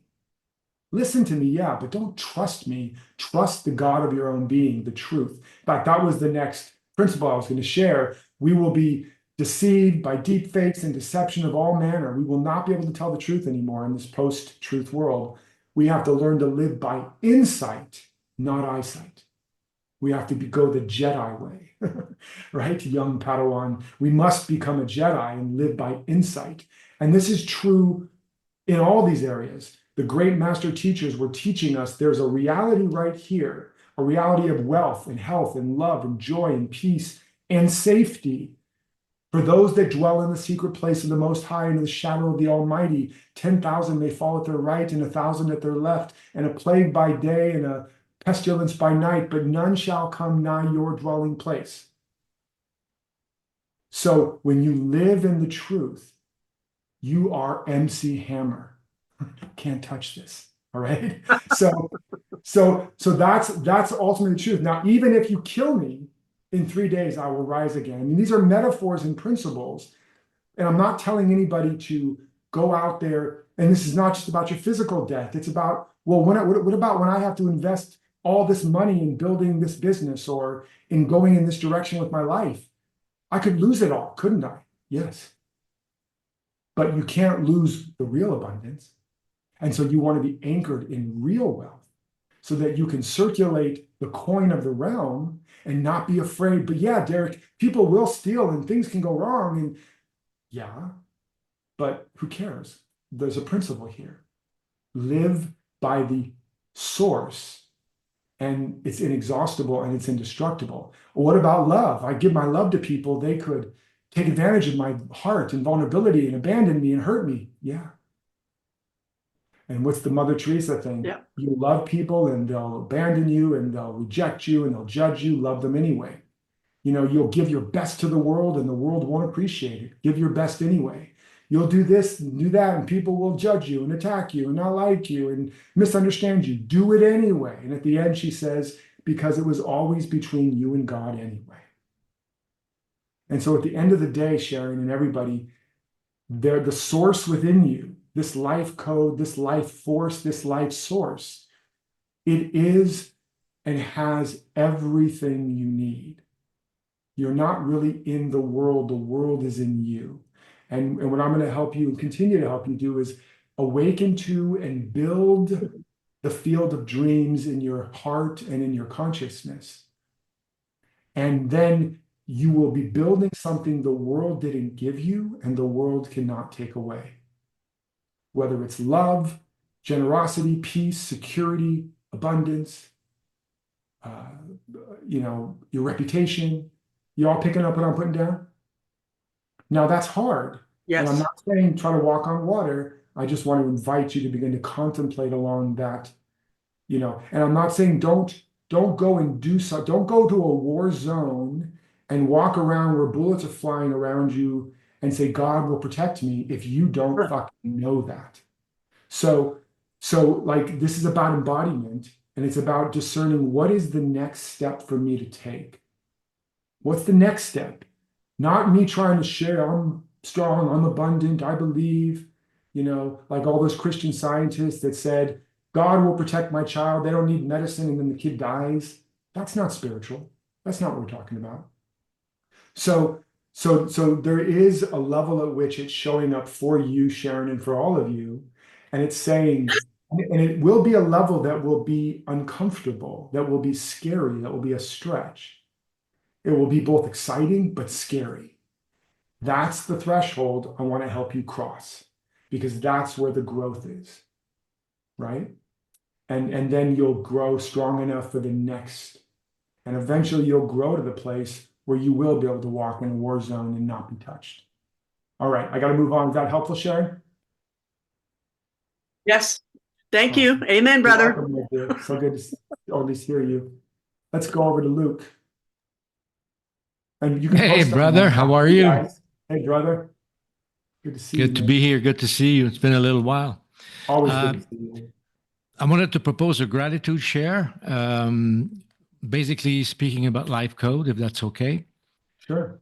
Yeah. So when I was 8 years old, friends were fighting. We're in the 60s. I'm in the northwest of Montreal. Expo 67 is coming.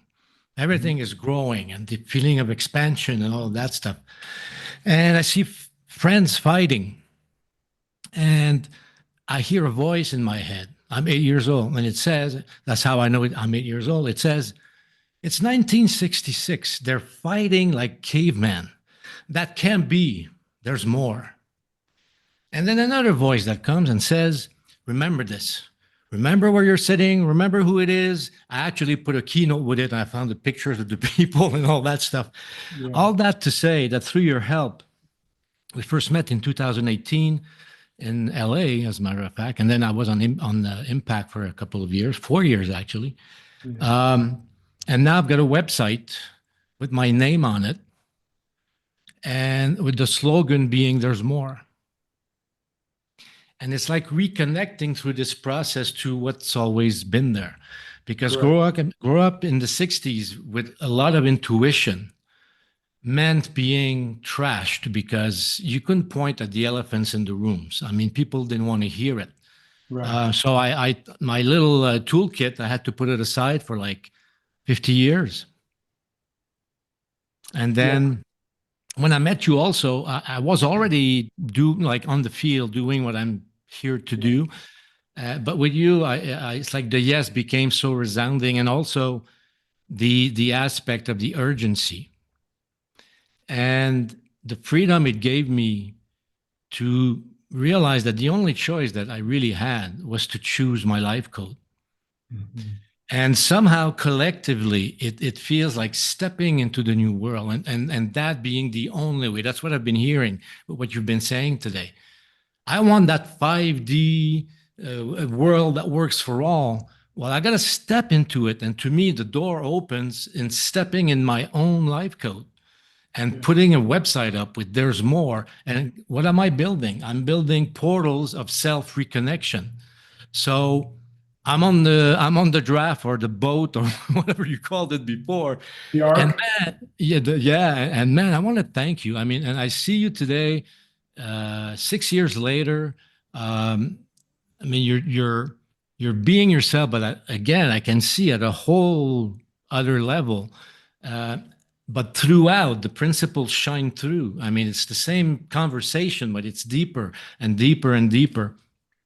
So you've given me wings. The impact people have given me wings, and I'm so happy with my creation. And one last thing, I was dreading launches, the energy of launches, and you got to put a lot of energy into it. And then you got two people on the Zoom or whatever. But at some point, I realized that why am I freaking myself out with this and being stressed? I'm always going to be launching. That's the basis of life and self-expression. So it kind of, this whole principle or idea or false belief just left me. And I don't give a shit if there's like 50 people or five.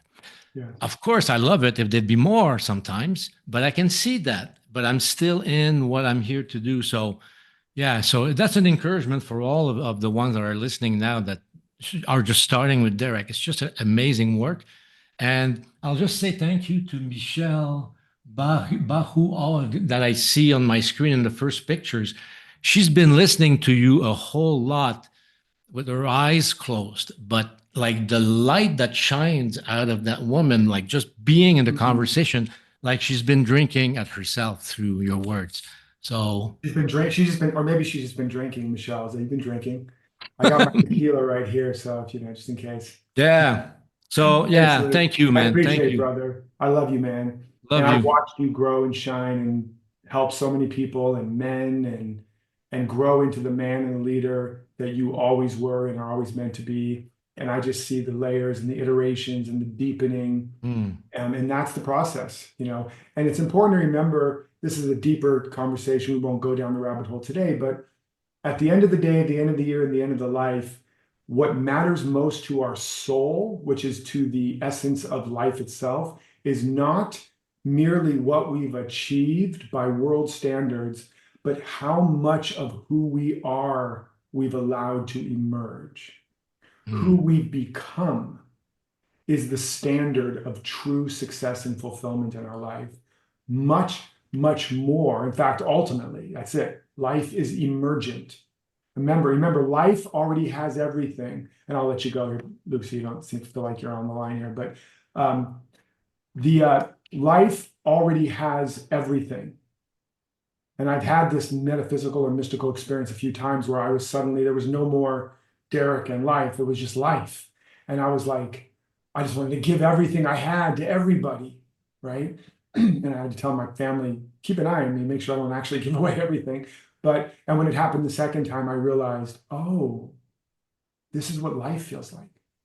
And life already has everything. And this I am that you are is this life that has everything. And so when you understand that, the measure by which life measures a life well lived cannot be about how much more it gets or achieves per se, but how much effulgence, emergence, unfoldment of itself. Because if I have everything, the only thing I have left to live for is the giving, the shining, the circulating, the unfolding, the flowering, and the flourishing. Remember, the true tree shows its abundance by how much it flowers and fruits. So ultimately, your life code and your life purpose is to flower and shine and radiate and pour the qualities of your unique being and your unique frequency or code to love and to bless and to serve and to create and to just. And then when you're doing that, the energy of that clothes itself as what it looks like to the world, new opportunities and money and success and health. But what's really happening is an emergence, is an ever greater expression of who and what I am. From glory to greater glory, world without end, self without end. So the goals and the achievements set up a target and force us to emerge. That's the real purpose. Again, we'll go more into that in the weekend. And when you design your life this way, you're much more focused on the inputs more than the outcomes. Doesn't mean you don't focus on outcomes, you don't hold yourself accountable, but like, you know, I gear myself up. Certainly I focus on, let me make sure as many people as possible know about this, show up for this, because that's part of an input to be accountable to make sure the good news spreads. But it's really all about, am I being me more? Am I showing up and being me fully? Am I spreading the good news? Am I sharing and shining and creating and absolutely giving my very all every day and ultimately every moment? Because it is through the giving and the circulating of my all that I open out the way for infinity to pour forth, right? So that's really the underlying frequency there. And when that's where you're coming from, you can never outgive the universe. The universe abhors a vacuum. It just keeps pouring more through you, pouring more through you, pouring more through you. Okay, let's go to Paola. Hi, Derek. Hello, my dear. Good to see you. You too. Well, first of all, thank you so much for this call. I think it came in such a timely place and time. Right before the call started, I learned that one of my friends passed. And of course, I wanted not to show up to the call, but then I realized that sense of urgency of time is short, and we really don't have a lot of time to just mess around because we really don't know how long we're going to be here. So I'm just really grateful that just the news and this call has kind of made me wake up to something that I thought was going to happen, I don't know, years, or it's just a sense of complacency. But when you hear that there's people around you that things are happening, makes you wake up and be in your purpose. So thank you so much for that. You're welcome. And let me just say one more thing before you go to the next point, because I really want to, again, hang a lantern, put a pin, shine a light on this idea. A couple things. One is from just a purely human level. Us human beings, even though we know we're going to die someday, we also have an interesting cognitive bias where we live as if we're not going to. And that's, it's kind of the Christmas Carol story, right? Where he finally realizes, faces his death, and then comes back. We always have to, and one of the Stoic practices is contemplate your death every day. And so it's important to understand, just on a human level, even if you live to the ripe old age of whatever, it's not very long. And then it's important to understand, it's like that. And then if you really want to contemplate that so that becomes very conscious, whereas the ego and the self-protectives don't want us to do that. And you got to move through the fear and the stress and just be very aware. You've got 20, 30, 40, 50 years, maybe, whatever it is, maybe more, but that's not much. It's already gone by in a blink for many of you. The second thing is tomorrow is not promised to anybody. So most people do not live the full span that they could. And if you've experienced the death of loved ones, like I lost my son, it really becomes a stark reminder. The deepest tragedy of that was not just that I lost my son, it was all the music in him that never got to come out. And so I've taken that on even as a deeper commitment to myself. I will not die with my music in me. So that's the second thing. And then you add the, really tomorrow's not guaranteed, right? So how are you loving yourself and showing up today and loving your loved ones and really going for it?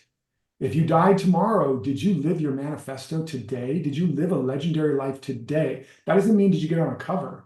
Like, did you love? Did you serve? Did you create? Did you go for it?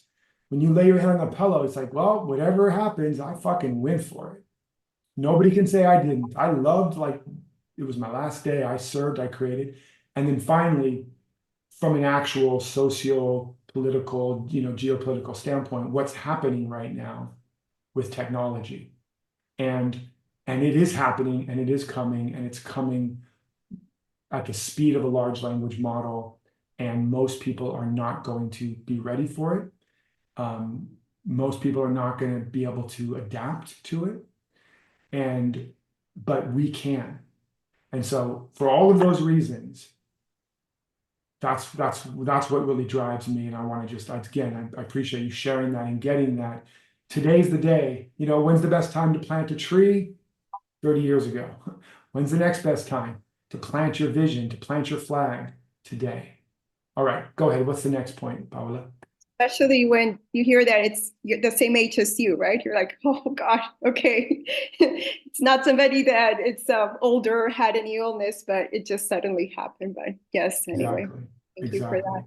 Yeah, this is it. Now is all we've got. Can we go into the next now knowing I'm going for it. I'm pouring my life, and you can hopefully feel I'm pouring my life into you guys in this moment, like this is it. Like I'm at Carnegie Hall or whatever, the big state. Like I'm not like playing it as if it's a moment of only a couple. I'm playing it as if this is my life.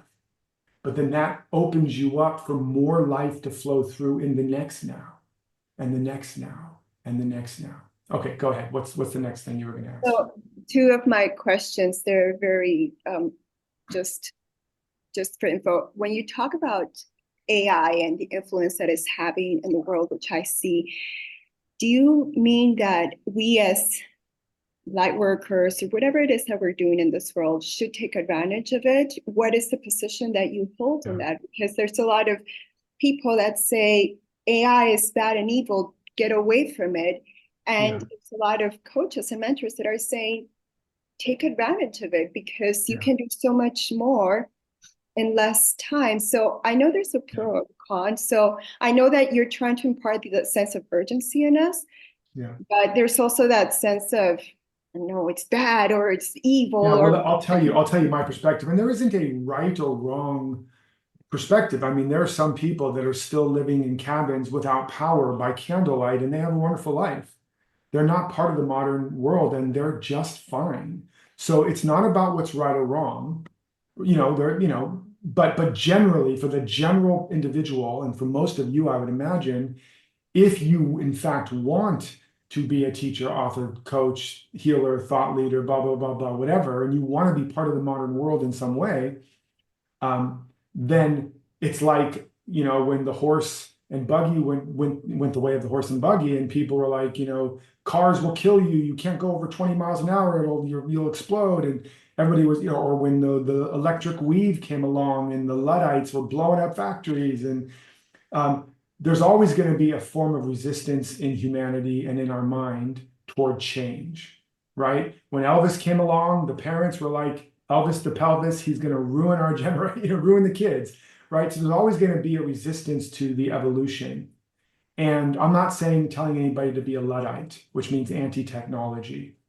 It's just understanding the technology. My position is the technology that matters most is the inner technology. That all outer technology is a product of our inner technology, our mind, our heart, our soul, our consciousness. That's the creator of AI and all technology. And we have slowly fallen asleep and become the creation rather than the creator. And so eventually then, when something knows much more about us than we do, and we've given it all of our agency, it will control us.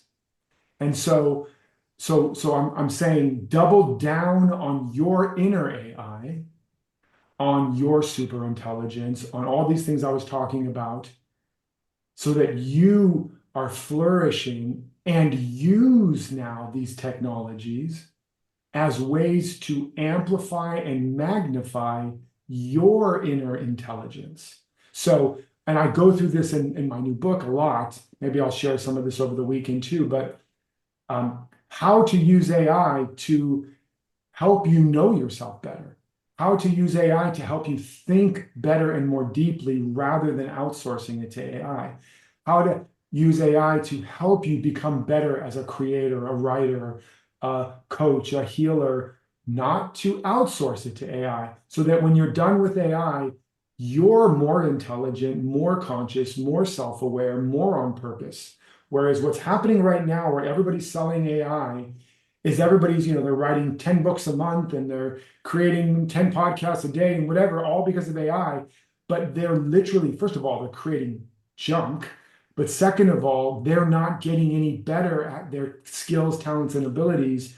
And by the time 6 months or 3 years goes by, and it's already happening, young kids, because of technology, they literally do not know how to handwrite anymore. But even worse, they can't read it. So if somebody signs their name, it's like, it's gibberish. And you may say that's no big deal, but just keep expanding that. When somebody starts using AI for everything, there's going to be a moment in the not too distant future where people won't know how to tell the story, won't know how to communicate, won't know how to articulate, won't know how to think. So I'm saying don't do that, but the reality is you will not be immediately replaced by AI, but you will be replaced by somebody who has mastered AI. So you, just like you want to master, how to use the calculator, or how to use GPS, or how to use the internet or a spreadsheet, that's okay as long as you're mastering yourself and growing yourself. So I am saying use AI, get very proficient at it, but use it in the way I'm saying, which is use it to make you better, not just in order to output more stuff, which will be a lot of junk in the short term. And then you will literally be, if I'm using it, I'm getting smarter, better in a year or two. And somebody else is using it to output in a year or two, I'm going to be much smarter and much better, and they're going to be much dumber. And so you want to use it to make you better. Does that make sense? And without going in all the steps and stages. Yeah. So I'm not saying be against it. Now, there will be whole factions that will arise, like in the Brave New World, where there's the savages that live off the grid and that do not use AI. And then there will be people that are literally living in entire deep relationships with their AIs. And we don't really know exactly what it'll look like. That's why it's called the singularity. There's an evolution that's happening with technology where we're reaching a point beyond which we can't even imagine. And that's an inflection point. We've already tipped it in some ways, but it's going to keep tipping. And so the best we can do is keep doing what we have evolved for, which is mastering ourselves, knowing ourselves, and continuing to be ourselves. Use whatever technology that will help us do that. And because everything technology is doing, I'll say this one last thing, all the sciences and all the mystical realizations and all the things technology has come up with, if you study history, you'll see all the way back to the ancient mystics and nomads wandering in deserts and jungles. They were already tapping into all of those secrets before there was even science. They were tapping into quantum physics, the nature of the atom, string theory, chemistry. They were talking about all of that in the ancient Indian teachings and Buddhist teachings and all of it. So technology is a prosthetic.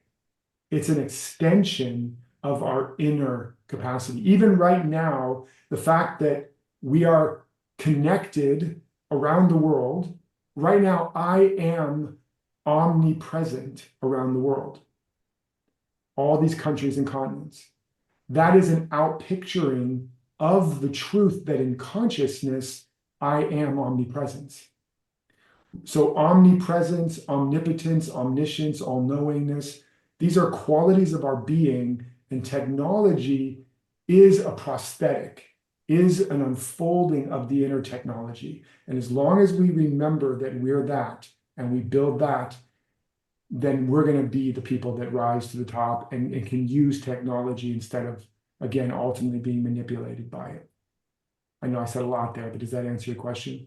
Yes, that answers my question. I just have one final question, very short. On the what's the difference between the Awaken Wealth Mastery program versus the 3-day mastery?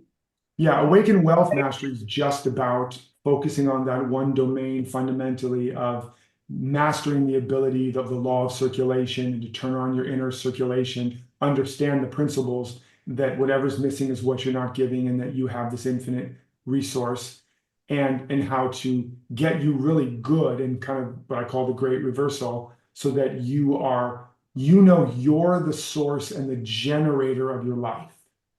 And then helping you to do that with the 7 gifts and all that. So that's about helping you to become a generator so that you no longer have to be a victim of circumstances. The Live Your Life's Work weekend is about tapping into your life code and your life purpose so that if you're circulating and generating, what the hell should I be circulating and generating, right? So if I know what I'm made of and made for, if I know I'm an acorn, then I know I need to be circulating and generating an oak tree. If I know I'm a rose bush, then I'm producing roses. And there's fundamental codes in you, and when you know what that is, you're able to come into alignment with it. And again, that's the major error, is people are out of alignment with who they really are, and that life force that is designed only to serve who you really are, it gets blocked and stagnant, and it cannot come through, right? And so it's like having a light bulb that's for one kinds of plug and the wrong kind of plug, and you plug it in and it burns and it gets overheats, but it never gives you light. So when you're aligned with who you really are, life can flow through you. And that's a fundamental piece, but it also helps you to identify who you're not. So you can start saying no. You can start pruning your tree. You can start focusing your life and know, this is what I'm here to do. Again, I won't go down the rabbit hole now, but I talk about years ago when I first got very clear about the emergence principle, and that it was my work to do this and only this right now. I had a lot of things going on. And it was the most terrifying thing to choose that one path and cut away everything else and commit to it for a period of time. And as I did, every reason, every fear, every shadow of why I wasn't living my life fully came up. But because I made that commitment and I had that alignment or integrity, it allowed me to stay the course and to embody the consciousness. And I went literally from complete zero, nobody knew my name, to 6 figures, 7 figures, best-selling book in a matter of a couple of years after that, 24 months after that. Like, just think about that. So that was because of the alignment, but I couldn't align because I wasn't clear until I was clear. And then I was diffusing my energy in all these ways and holding back in ways that I was really meant to let go. So that's what we're going to be doing this weekend. We're going to identify, help you understand your life code, your life's work, which is encoded in your life story, help you identify what is that unique message, that unique avatar or tribe you're meant to serve, because all of that is in your life story, in your life code. It's all there. It's all coming from you. It's not coming from out there. We're not looking out at the world and going, what does the world need? What are people buying right now? No, we're looking at, what am I made for? Way down the line, we can look at the world, but first we have to know, what am I here to be? And it's embodied in me. And we're going to design that and excavate that. And then how to launch it. And then we're also going to deal with, like I said, what are the deeper issues and stuff. So it's very different than Awakened Wealth. It's certainly, there will be deep dive coaching and healing experiences that might appear similar in terms of when I'm working with somebody and helping them understand and healing, but the fundamental goal and the process we're doing is completely different. All right. Cool. Thank you so much. You're welcome, my dear. Let's see here. Can I speak with you? I offer my appreciation to I'm just looking to see.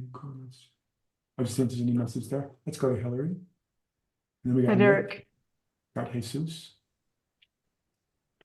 If you have any other questions about the weekend, post it in the chat or raise your hand. But if you need the answer right away, maybe just post it in the chat. Hello, my dear.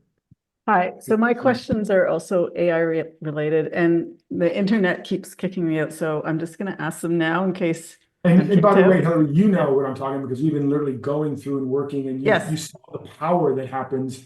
Hillary's been through this process just in the last couple of classes we've been together of going from I'm a sleep expert to what makes her the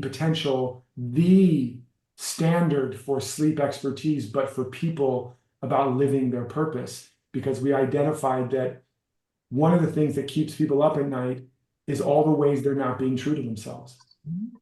And so when you understand that's the core of your sleep problem, and there's a whole niche there, just really quickly, so you guys can kind of see, let's say you want to help people with relationships or with money or with family or with business.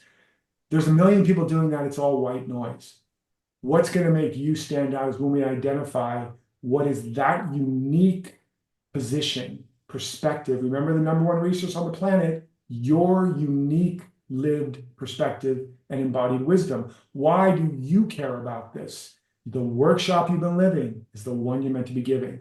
So, I just wanted to mention that because you've been a beautiful Yeah. example of Thank working you. together a little bit and and you can feel the excitement. Like, it's like, I can't wait for this to come out. And it's like, it's amazing. Okay, go ahead. Yeah, just to add to that you kind of very quickly and intuitively just called out things that I've been keeping under a bushel. And now I'm saying, okay, this is the gold here that I haven't even mentioned. So thank you very Let much. me actually, can I say one more thing about that, Heather? Yeah, That's a great example because Yeah. the other thing about it is, again, I want to help women with this or guys with this or families, or all beautiful. But what I don't want is to talk about the fact that I'm really ashamed or I've dealt with shame and pain in this area. And so I'm in that area, but where your biggest wound and your biggest threshold and the thing that feels the most vulnerable to share or talk about, which for you was some of the stuff about being out of integrity with yourself, not really living your truth, not really living your purpose, which again, we all do. But it's when you tapped upon that you didn't think that should be included. It's like, I'm the sleep person, or I'm the, but what makes you a true thought leader is that you're a leader of your own life.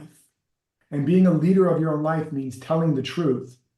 And in the area where you've struggled most and strive the most, that's where your genius is.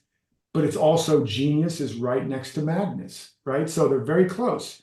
But when that's what we're going to discover, because that's what's going to make your life code and your life's work and your message pop and have resonance. And when you talk about it, you're not going to say, here's how you sleep good. Take these pills and put on these orange glasses and turn off the lights. And yeah, some of that might be there, but that's not what's going to make anybody pay attention to you. It's going to be, you're not sleeping because you're sleepwalking through your life, right? You don't need to go to sleep. You need to wake up.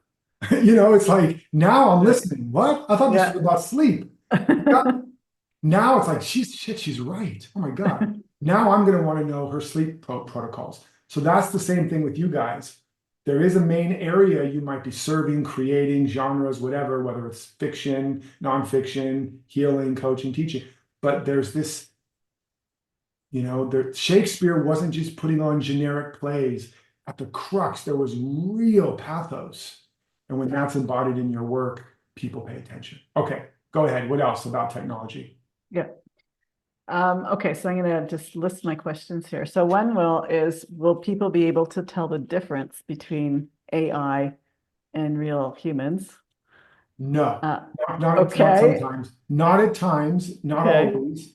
Okay. And eventually there may be technology that have to be created to watermark things but initially it's already happened. And I talk about this. People have been deep fake deceived by phone calls from their grandchild that wasn't a grandchild, getting them to wire money, Zoom calls where somebody's calling from the bank to do the money, and hundreds of thousands of dollars later, it turned out it was all just the deep fake AI avatar, not a real person at all. So this is already happening.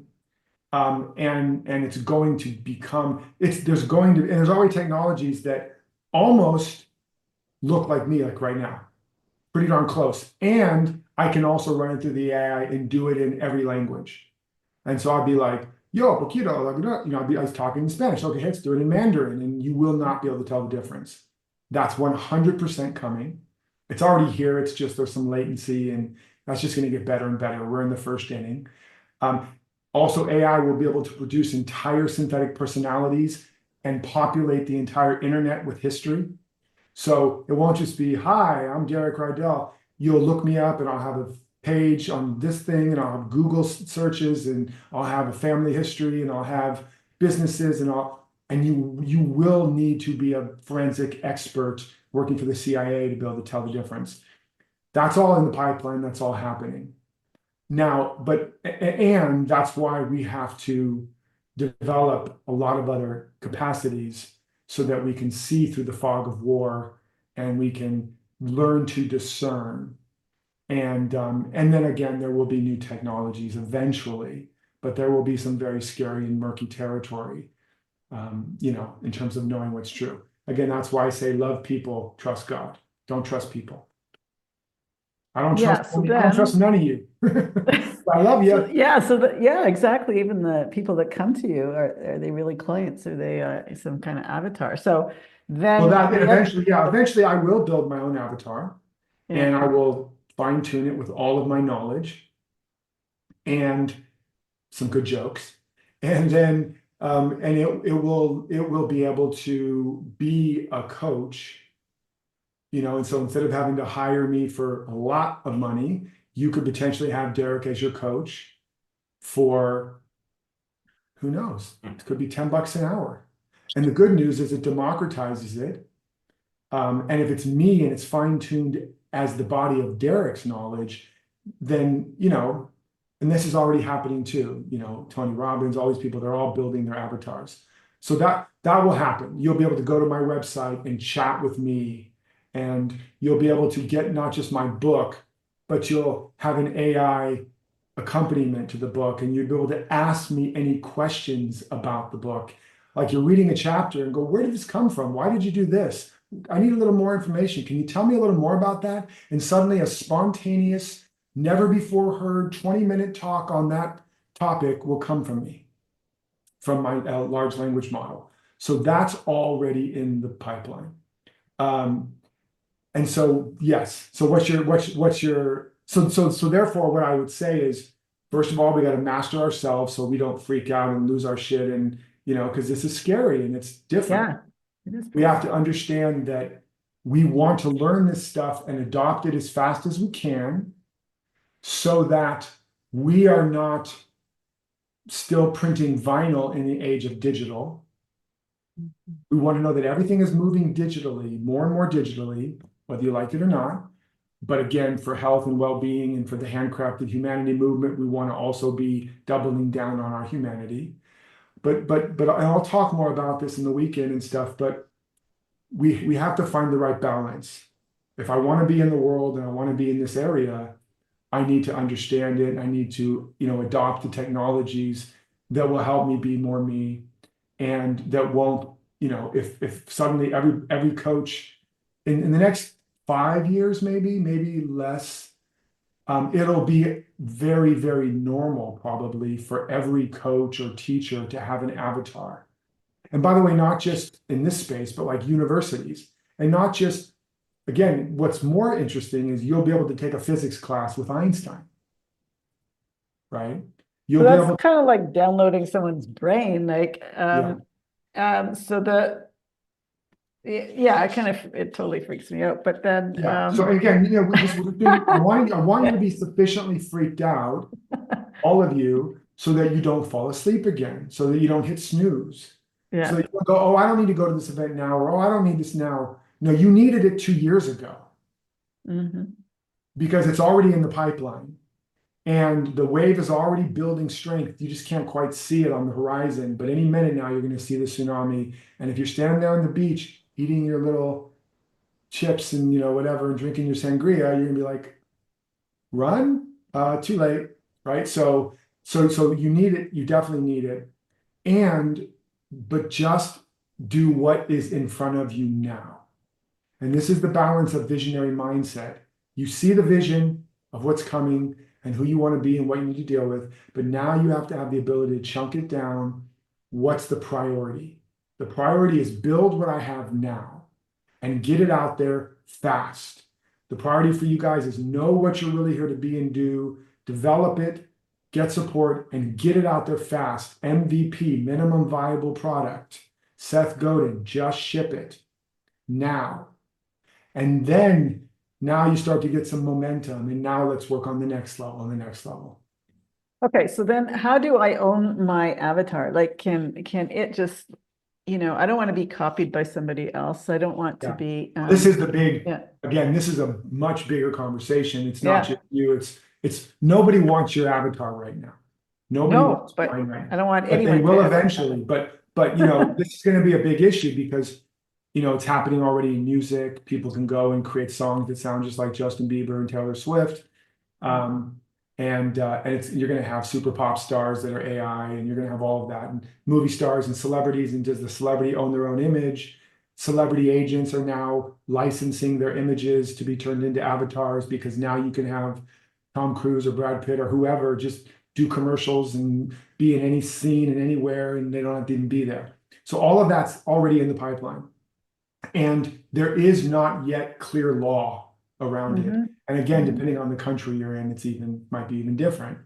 So I can't really answer that other than to say, again, and this is what we have to boil it down to.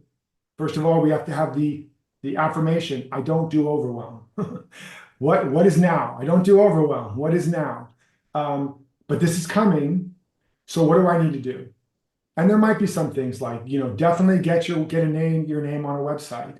Definitely, there's certain practical stuffs which is beyond the scope of today's call. We'll touch on it in the weekend. I go even more in depth in my impact class, but in mastermind. But there are some strategies people ideally need to take to shore up the boundaries around their IP and their identity.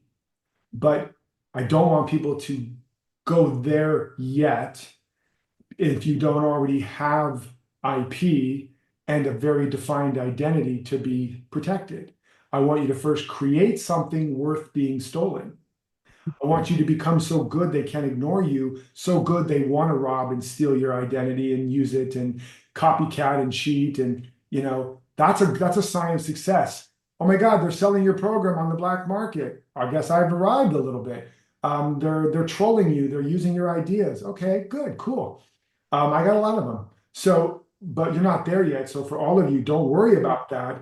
Let's make you and develop you and your work into something that is theft worthy. Okay, so then just the final question is how we learn some of the things that you told Paula to, and also how do you protect yourself now? Like I'm really careful. I don't sort of say things on ChatGPT. You guys are so funny. You come up. I just have 6 questions. What was I don't know any other class where people come up and they're like, okay, so number 6. So what was the thing? How are we going to learn? Learn what? To do this. To do what? Exactly. To use AI in a way where we're getting better as ourselves rather than outsourcing ourselves. Right. So the first way, I'm going to touch upon it in the weekend. Okay. And my book is going to also outline the 10 human evolutions you need to make and how to use AI specifically to accelerate those evolutions. My Impact Mastermind, which is not open right now, but when it opens, that's going to be a 6-month journey where I work with a small group of people and step by step develop all of these pieces with you, teach you how to use the AI, develop the book, the program, the workshop, the whatever, all the way through so that you have it sewed up and you launch it and you understand, so it just, there's only so much I can do in any given section. Today, I could spend 6 hours just talking about how to use AI. That's again beyond the scope. Today is just helping people understand this is happening and it's bigger than AI. AI is the revolution that's happening, and it's about you understanding I am AI. The I am within me is the real super intelligence I need to double down and learn how to use. Most people are like, how do I use AI? And they don't even know how to use their own super intelligence yet. They don't even know how to think for themselves yet. They don't even know who they are, and they're trying to figure out, So I want to first get you anchored in that, and so that you know who you are, you know why you're here, and you have a plan, and you're working it. And you also know what are the thresholds, and you know how to deal with them, so you keep going. Secondly, then I want to show you how do you use AI to master and accelerate this process so that you can build, develop, launch, and start successfully and sustainably living your mission in a matter of months rather than years or never. So that's kind of the order of things. For those that want to go all the way, and again, you know me, like I'm here, what are we, almost 3 hours in for a call that normally is 90 minutes or should be. I'm always over delivering, so I'll give you as much as I can, but hopefully that's going to be the way to learn. Now, one little hack is if you want to play around right now, Hillary or anybody, just go to like ChatGPT or your favorite LLM and just pour in all the stuff that I shared and all of your thoughts and questions. Don't worry about spelling. Just write it, open a session and go, well, so I've been on this class and he was talking about this and I'm confused and I'm afraid and I want to learn how to use AI to help me grow my this and that, and just like, and then go, tell me what you think.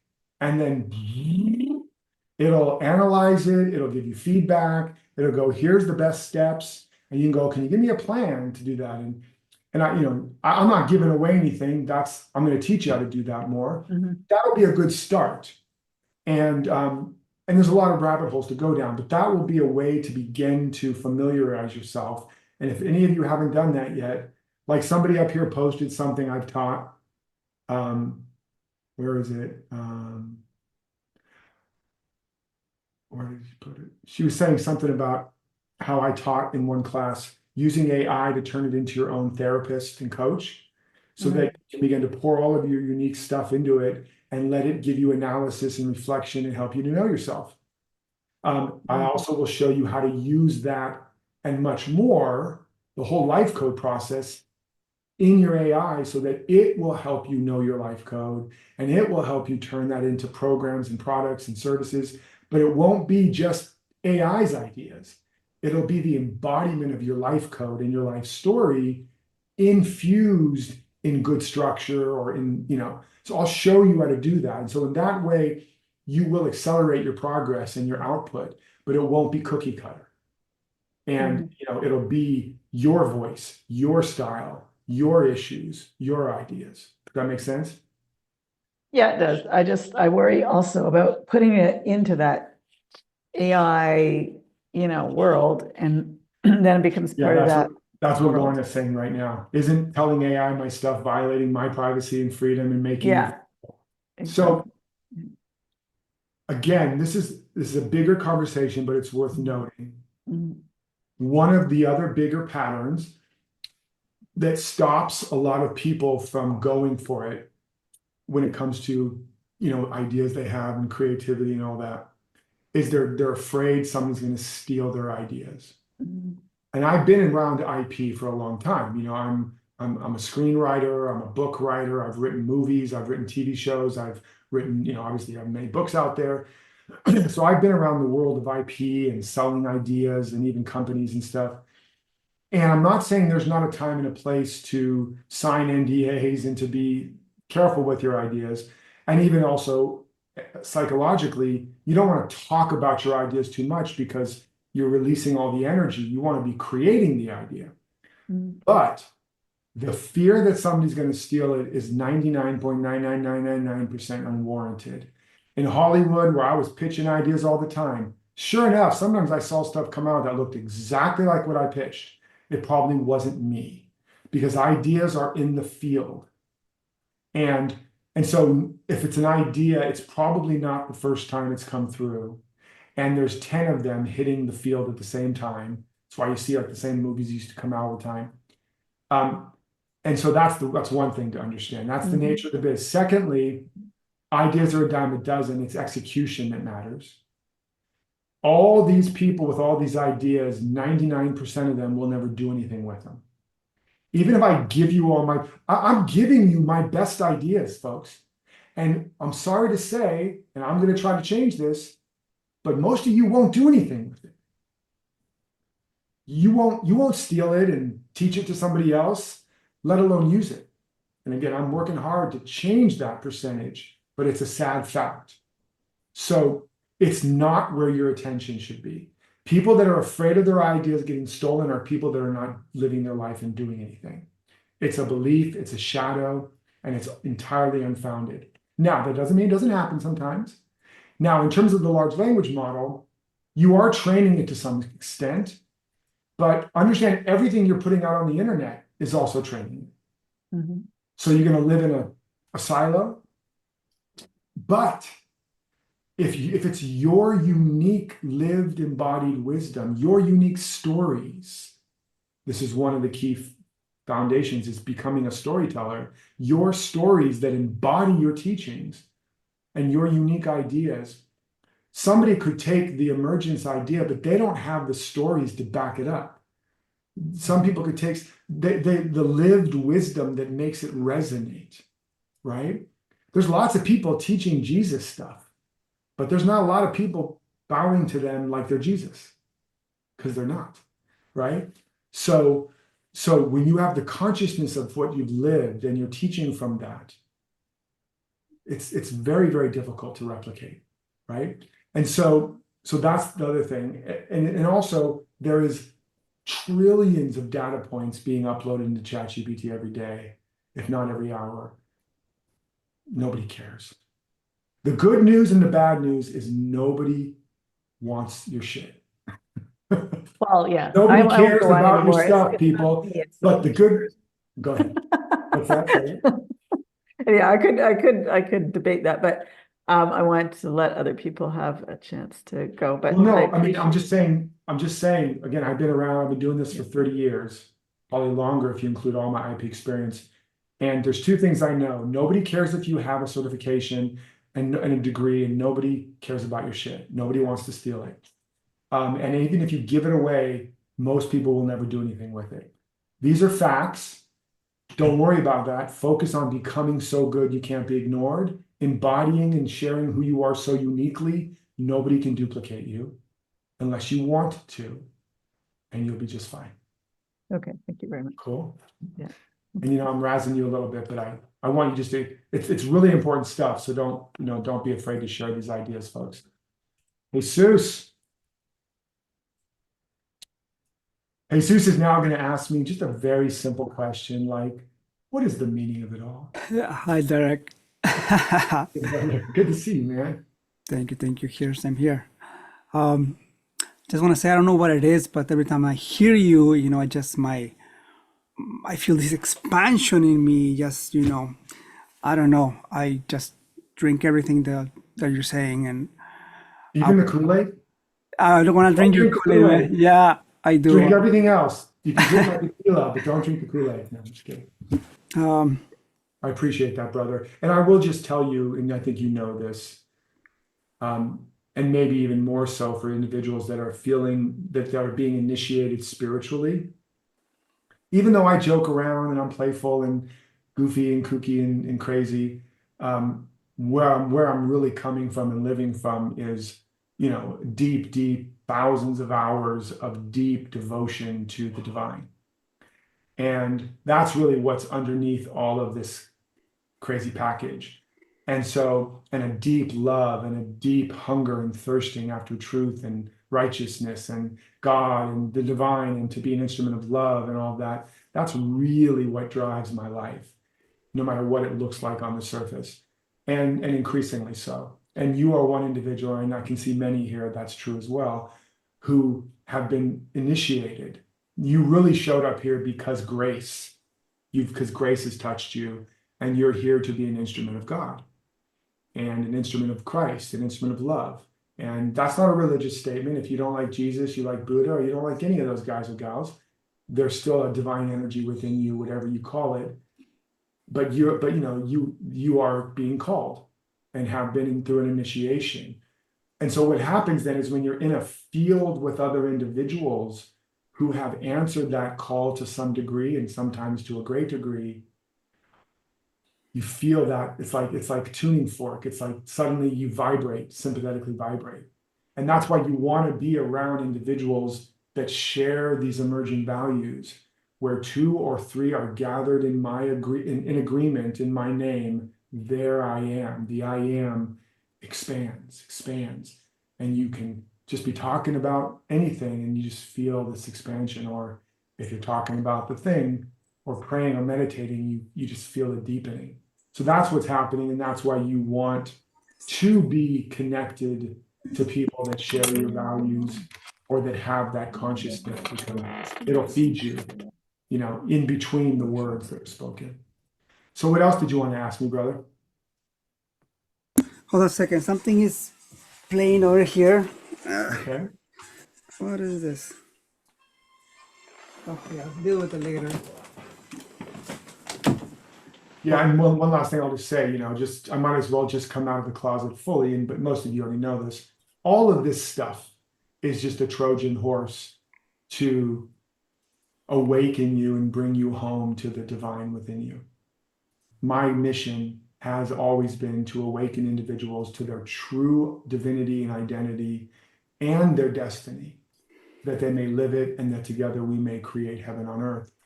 And so all of this stuff on the surface, making money and living your vision and all that is wonderful. I love it, but it's a Trojan horse for ultimately to bring you home to yourself, to love you back to yourself, which then again means you will be a light in the world.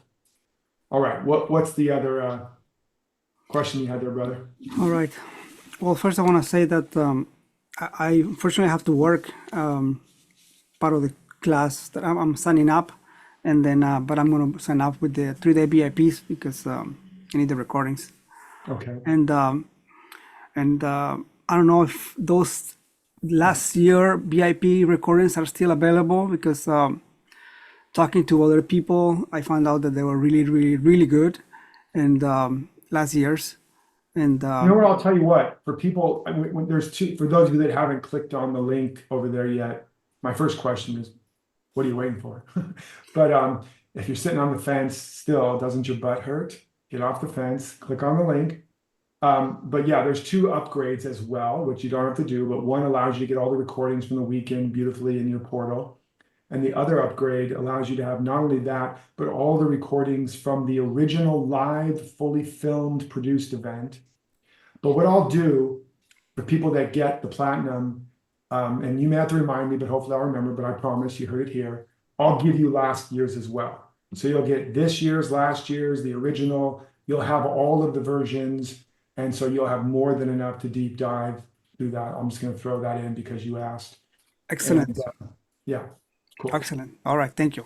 Thank you. Thank you. Yeah, I'm going to get the 3-day VIP. All right.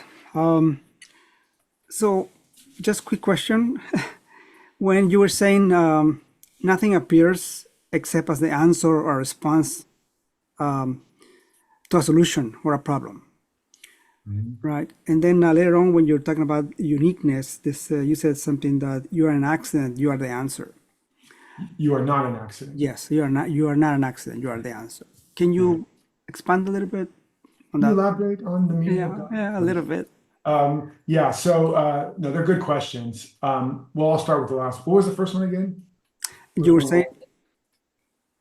were saying that nothing appears except as an answer or a response Yes, to a problem. right. Nothing appears as an answer. Nothing appears except as an answer, and you're not an accident. You are the answer.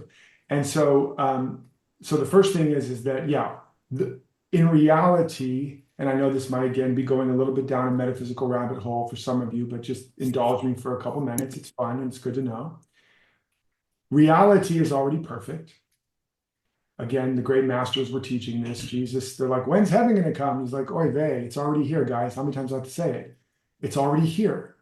It's not coming. But having ears, you do not hear it. Having eyes, you cannot see it. You have to see from a different place. So he was teaching soul sensory discernment. So was Buddha. So was all the great teachers and leaders. So it's already here. Wholeness, harmony, order, it's done. When it says in Genesis, the word was with God, the word made it all, God saw it, named it all good, and nothing was made without the word. That's not a religious or historical statement. That's a statement of reality now. Reality is eternally perfect now. Plato's realm of the perfect forms, which is more of a secular example. Is that the right word? Secular? Non-religious. So that's fact. Now, because that's true, there's nothing to unfold except that which should unfold. But we are individualized expressions of that perfection, because an infinite perfection, the only thing it lacks is finiteness. And without finiteness, it cannot experience or know itself. So part of the divine reality is both the infinite perfection and also the unique individualization that is forever unfolding. So that's what it means to be the son of God or made in the image of God. You're a unique state of consciousness unfolding the infinite perfection of life, uniquely, unrepeatedly. But It's a process of iteration, which means you can misperceive. And so you don't experience reality, as I've already said, you experience your perception and your projection about the infinite perfection. Now, because all there is perfection, even when you misperceive, and as a result create an experience less than perfect, the result of that experience is still love emerging. It's just emerging. It's the isn't is the is emerging as the isn't, just as hate is love emerging as hate. It has a reaction and a response within you that as you deal with it, eventually it will bring you back into alignment. So even the worst case scenario is working to bring you back home again. But as we become wiser and more awake, you've all heard this. It's all love. It's all a cry for love, right? So, and Jesus said, forgive them for they know not what they do. It's all love. It's all perfection, but we are experiencing it through our limited perception. But even then, because it's still perfection behind the scene, whatever unfolds will eventually bring us back home again. Now, the accelerating path is to know the truth. The more you know this is what's happening, then the more you co-create with this evolution, and you don't have to get dragged kicking and screaming through pain and suffering into heaven, into right seeing. You can voluntarily see the pain, see the whatever, ask a deeper question, and then redirect your attention so that you apprentice under the truth before it becomes a crisis or before it becomes fatal. And that's why I was saying earlier, we're in an urgency of emergence. The message is take it seriously before it becomes an emergency. But we're all unfolding eventually to complete freedom and fulfillment and perfection, but we can be dragged kicking and screaming, or we can do it voluntarily and consciously. And as you get a wake-up call and you start to awaken, that's an incremental path of voluntary awakening. But everybody before that was being dragged into awakening until finally we take the reins, so to speak. So that's the answer to the first question. The second one was, you're not an accident, you're the answer. And that's just that, because again, it's really the same answer, is that there's only perfection. There's only a perfect pattern. And it's unfolding as the condition is necessary. Like evolution is not a process where nothing becomes something more and more and more. That's a misunderstanding by Darwin. You heard it here, folks. Evolution is just like what you see every day with a seed. The pattern's already there. But then evolution is the process of finding the next best condition for the emergence of what's in the pattern. That's what happens with the seed. Evolution is experimenting. This condition, this condition, this condition, this condition. Nope, I'm dead. Nope, dead again. Nope, dead again. Oh, this one allowed for it to grow a little bit. We'll keep that one. Okay, dead again, dead again, dead again. Oh, this one helped me grow a little bit more. We'll keep that one. Now I have 2 wings and I can fly. That's the emergence of an idea. And evolution is looking for the best condition. So when I say you're not an accident, you're the answer, you are showing up as a part of the process of evolution, creating the next right condition for the emergence of the divine plan. Because that's all that's going on. There's only 2 things going on in the universe.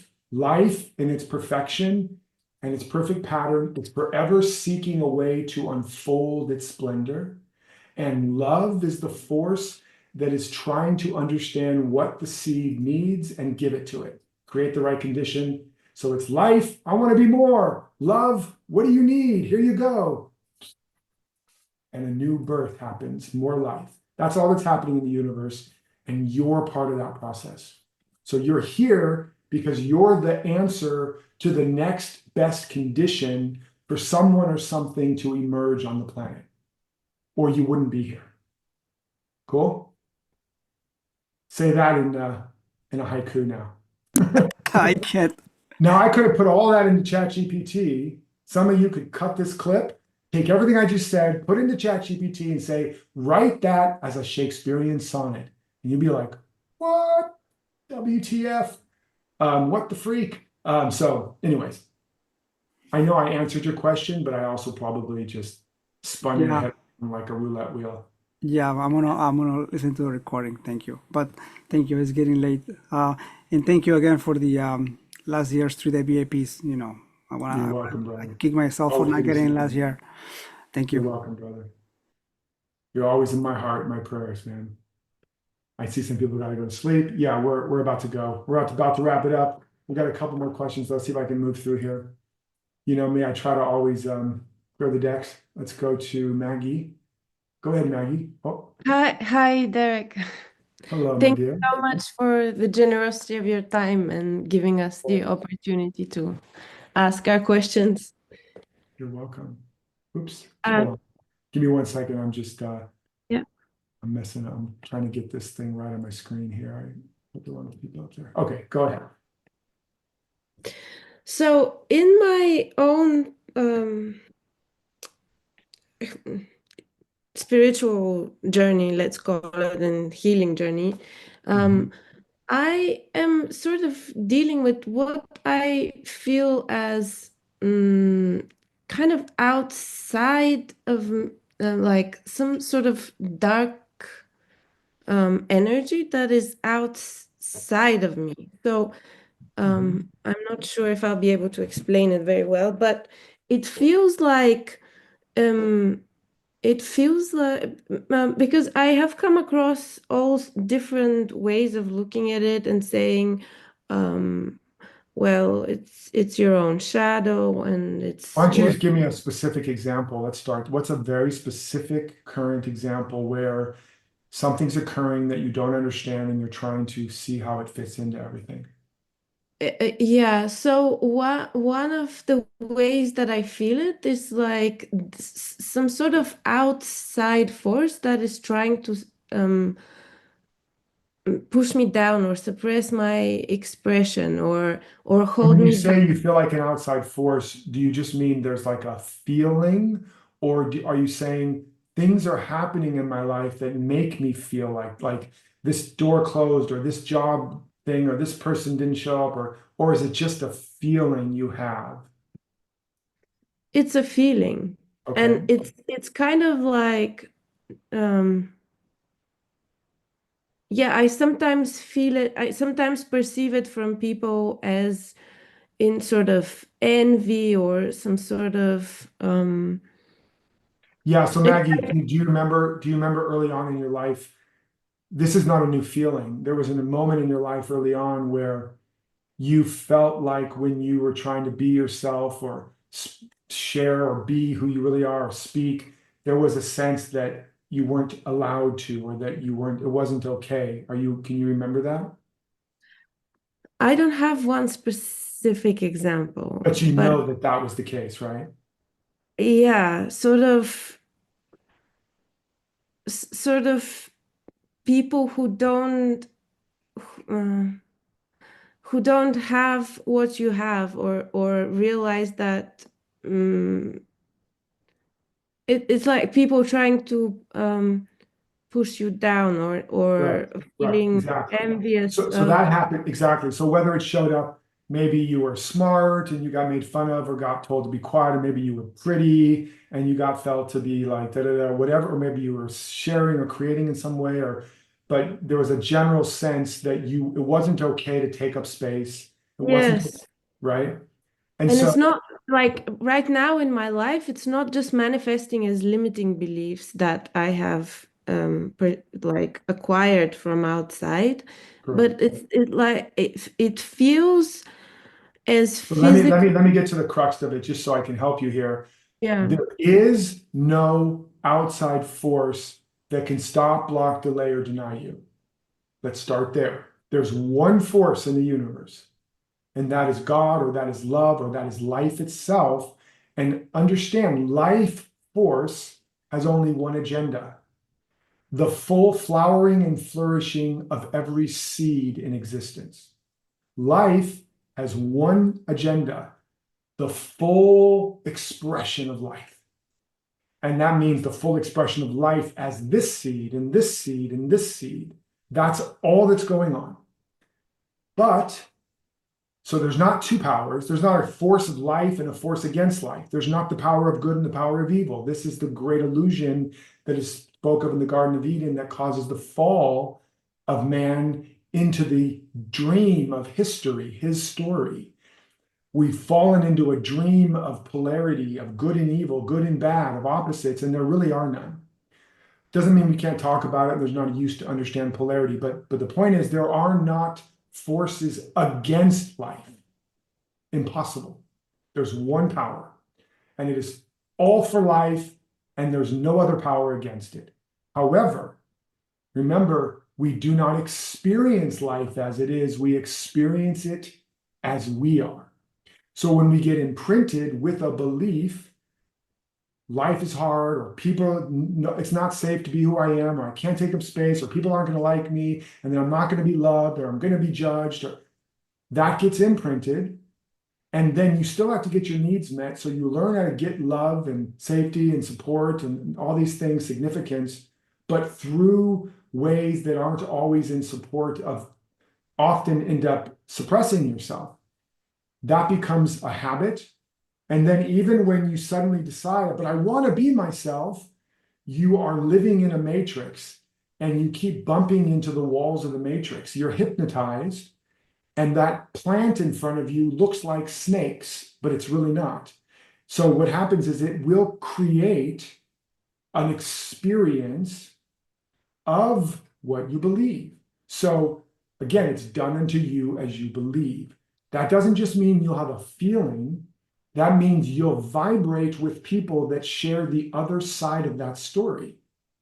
If I believe I'm Jesus, I'm going to attract a Judas. That's part of the play.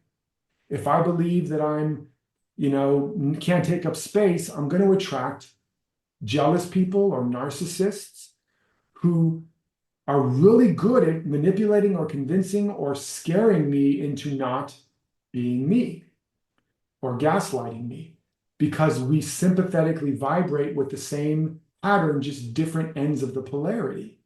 Okay?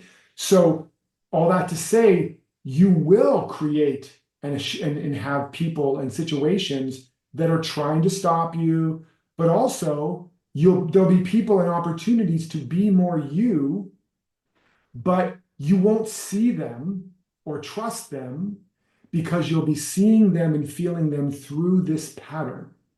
So the core pattern is I don't either deserve, or I'm not worthy, or it's not safe to take up space and to have my voice and to be myself fully for all these reasons. And that's a belief, but that's a lie. But that's the core wound. You had to believe it early on that it wasn't safe. You still believe it's not safe, but that's a lie. And that lie produces fear, anxiety, frustration, the message of which is you're believing a lie. And it's pointing you to a bigger truth that you are called to apprentice under, which is, I did not come into a dangerous world to try to figure out how to be just enough to get by or be loved, or struggle to be myself against slings and arrows. No, I came to prove that I live in a universe that not only supports me and not only wants me to be who I really am, but is completely conspiring for me to be who I really am. That's the universe I live in. I live in a universe that is 100% everywhere I turn trying to help me be who I really am and give me a stage to do it.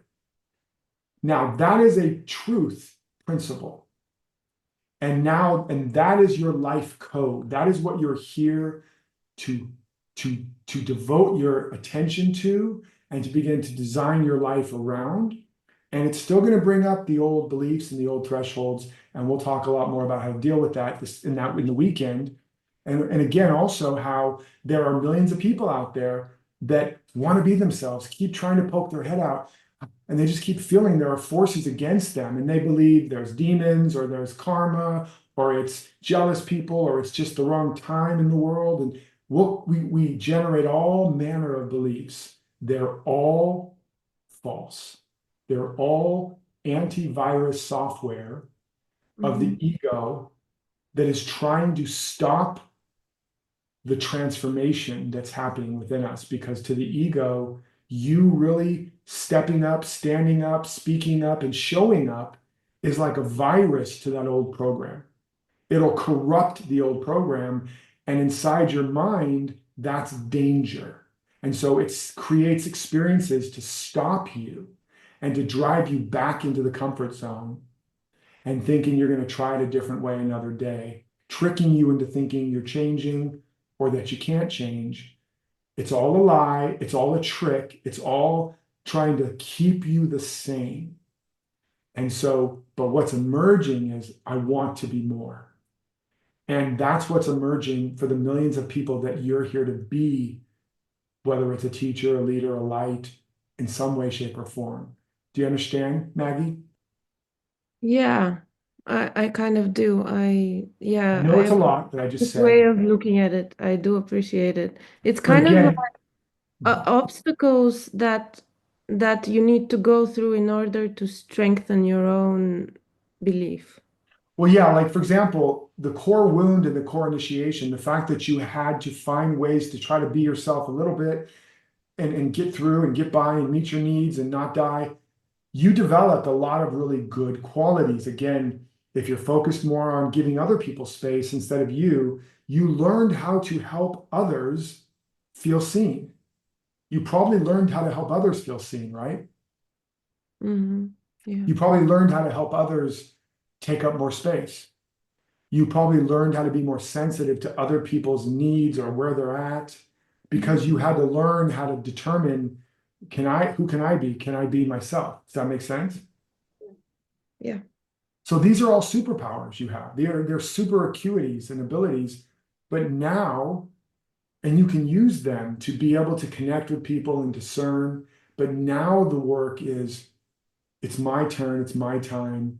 I came here to take up more space and to prove that I'm supported and loved and successful the more that I do, the more that I am my real and authentic self. That's going to bring up pushback, jealousy, envy, for all the reasons I've been talking about today. And then it's going to make you believe that you're in danger or that you're going to get judged. And then you got to do the work, whether it's the shadow work to heal the judgment, or whether it's knowing the truth to build the inner courage and the strength and the resilience so that you will eventually be able to stand in the world, hold your place in a more expanded space, even while the world is judging or attacking because they don't understand. Because everybody that becomes a real thought leader initially is judged and attacked and vilified, and then eventually people adopt it, and then eventually it becomes the new status quo. But it takes great courage to be the truth seeker and the teacher and thought leader. And by the way, every single one of you are meant to be, even if it's just in your family. If you're listening to these words, you're the tip of the evolutionary spear, and it takes courage.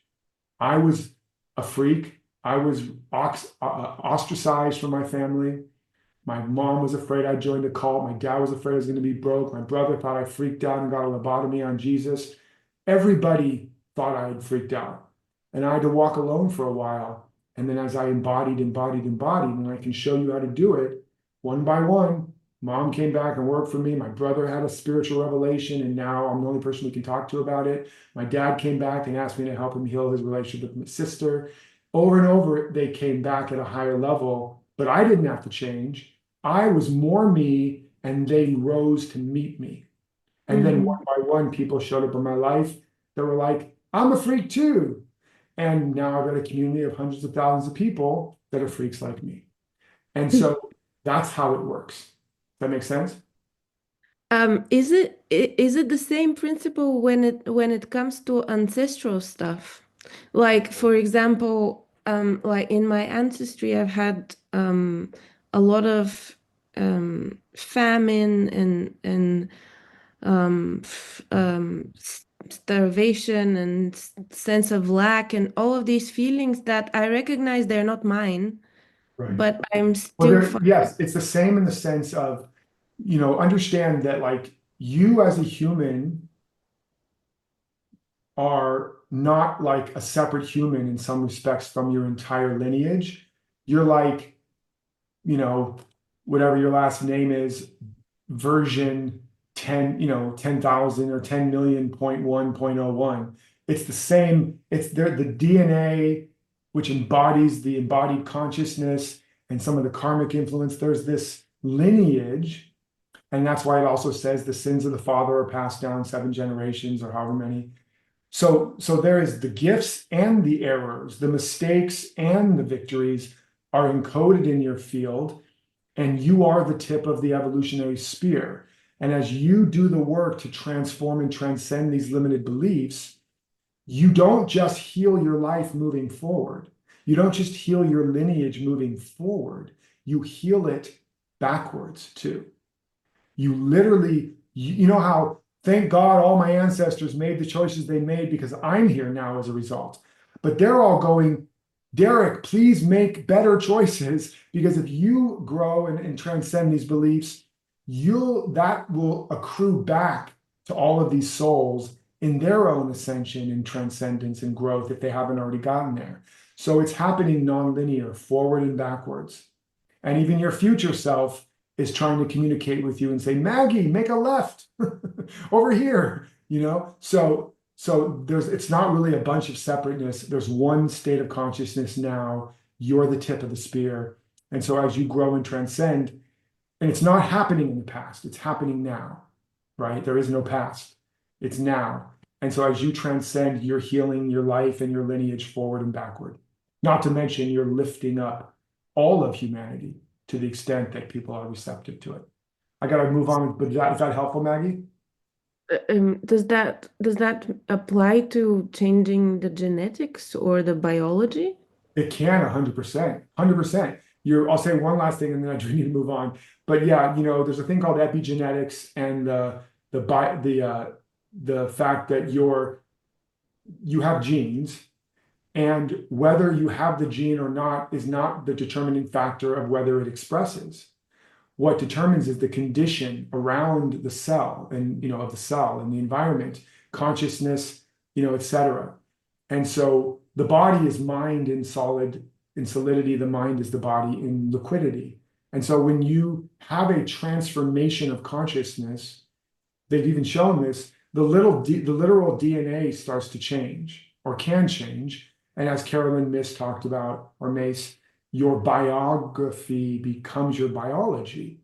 So your current biology is in part your personal biography, but also the lineage, the biography of your lineage, right? That's really what you've inherited.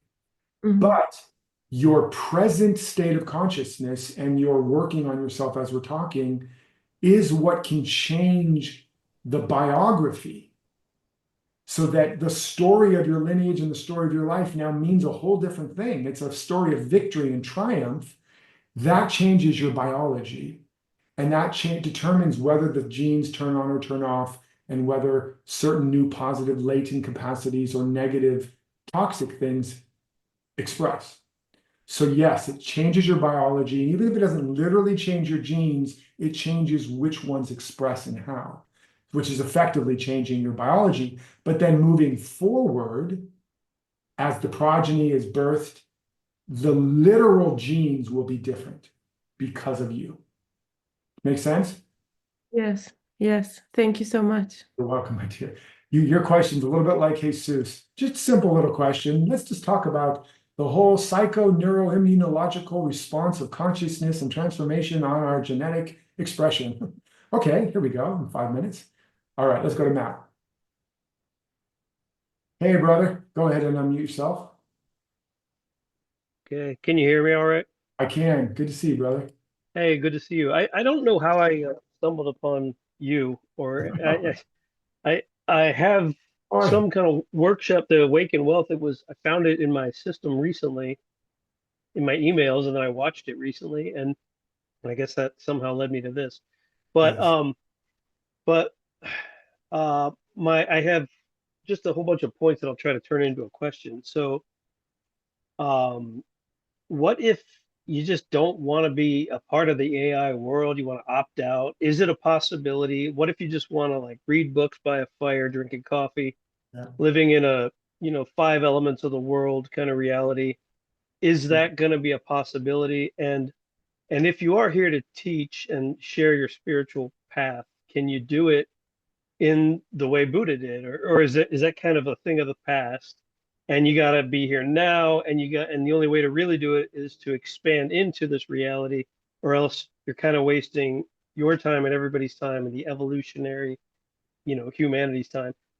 And all that's the one question. And then This is the is, 6-part questions that you guys well, no, always no, that's one question. And then the other Wait, one can is I- like, Is the other one similar and related, or can I it answer that? is. Okay, go ahead. Are there like gazillions of planets throughout the universe and they all go through this evolutionary thing? Or are there some that skip the whole digital thing and kind of stay like Jedi's, like making things levitate? Yeah. Or we're just like the next one and here's where we are and everybody's gone through this and we're going to meet up with our galactic family. That's it. Just that. Let's Yeah. talk about the multi-dimensional parallel universe reality of quantum string theory. No. So yeah, first of all, I don't know what's on all the other planets for sure. I've Of certainly course. had many experiences and so have very close and very reputable individuals, biolocation and astral traveling and prophetic dreams and all kinds of I stuff. think more like, what do you think? Do you think Yeah, that this is so a normal I believe evolution? I believe, and also and I've had many experiences of other dimensions, literally stepping out of my body and walking through the wall into other dimensions. And I mean, I've had a lot of very interesting experiences. So I very, very much know and believe that there are many dimensions. As Jesus said, there are many mansions in my Father's house. Today, we would say there are many dimensions. And so it could be that we're in this particular dimension. There's nobody else on the other planets. But there's many, many dimensions, if not infinite dimensions. And there's also potentially infinite parallel existences. Every decision you make, it branches off into a new universe, potentially. And that ultimately, it's all happening now. That's the truth. And that's why I say your past is not happening in the past, your future is not happening in the future. It's all happening now. So you can never heal your past. There are not past lives. There's one life, but consciousness created a medium of experience called time and space for measurement and experiencing the timeless. Just like you take a picture of the Grand Canyon, put a frame, put it on your wall so you can re-experience that part of the canyon. So I believe all that's happening. And to say that means that it's very likely. And again, in my inner experience, I've experienced it to be so.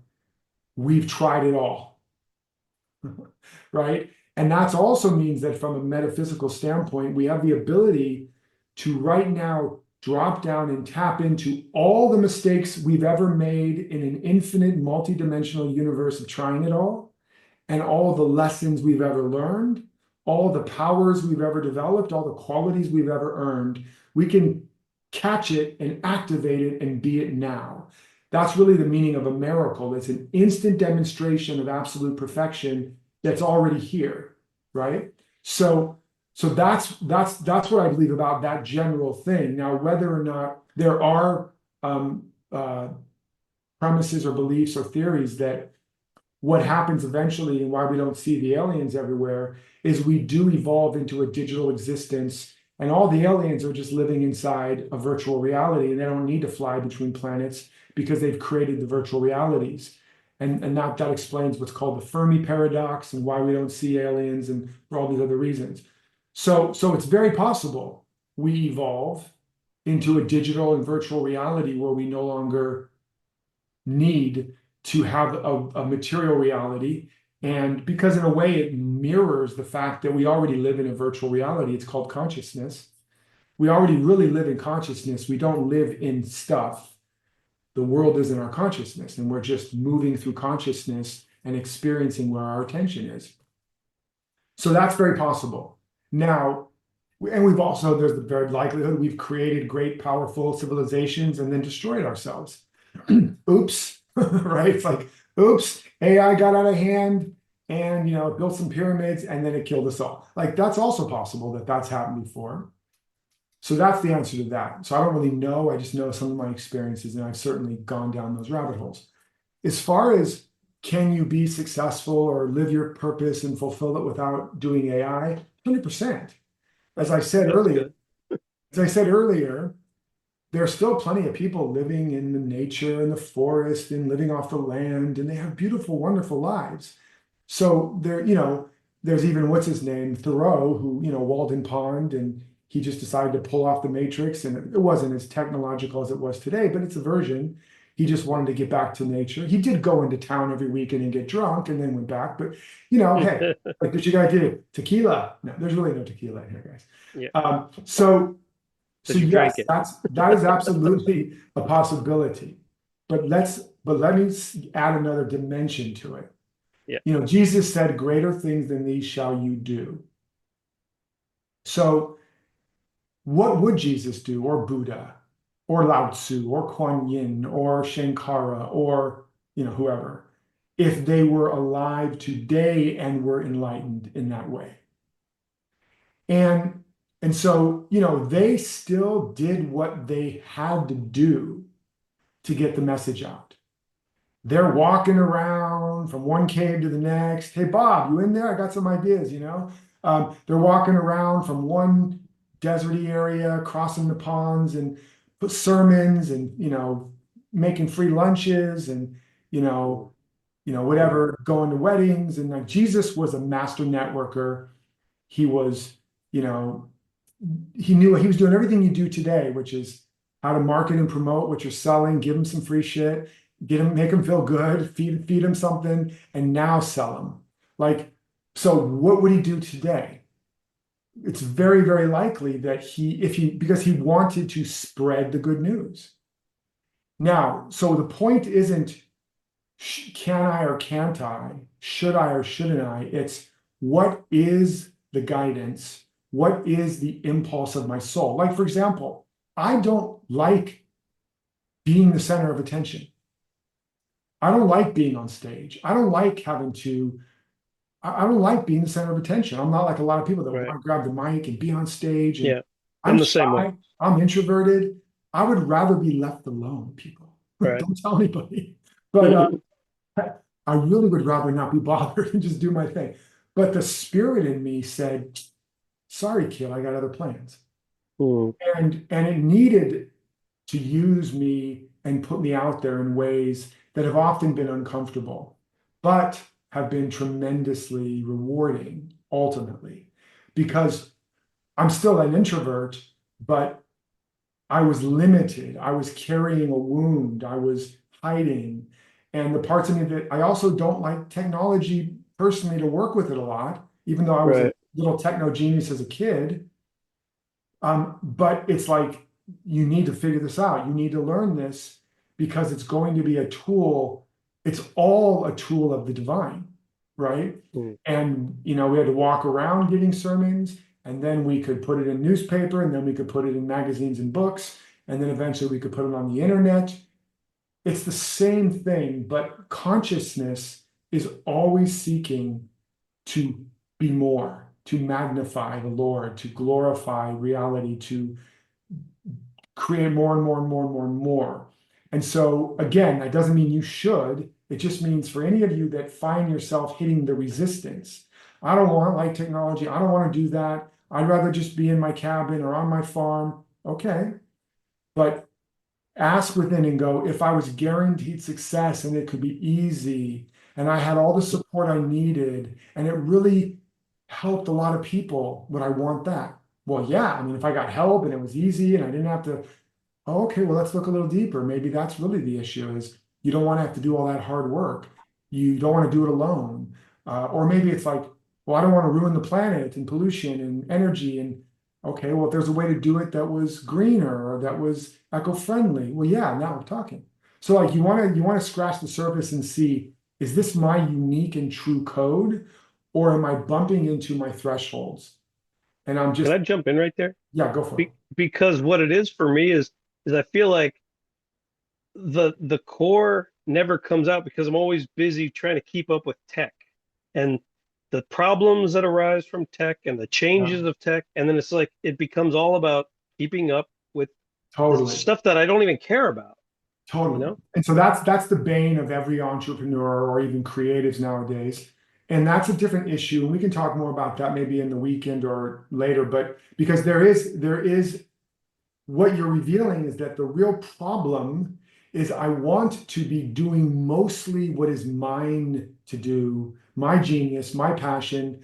I'm a rose bush, I'm a rose, but I'm having to spend all this time dealing with the rest of the garden, and I have very little time to open my petals, and it's really frustrating.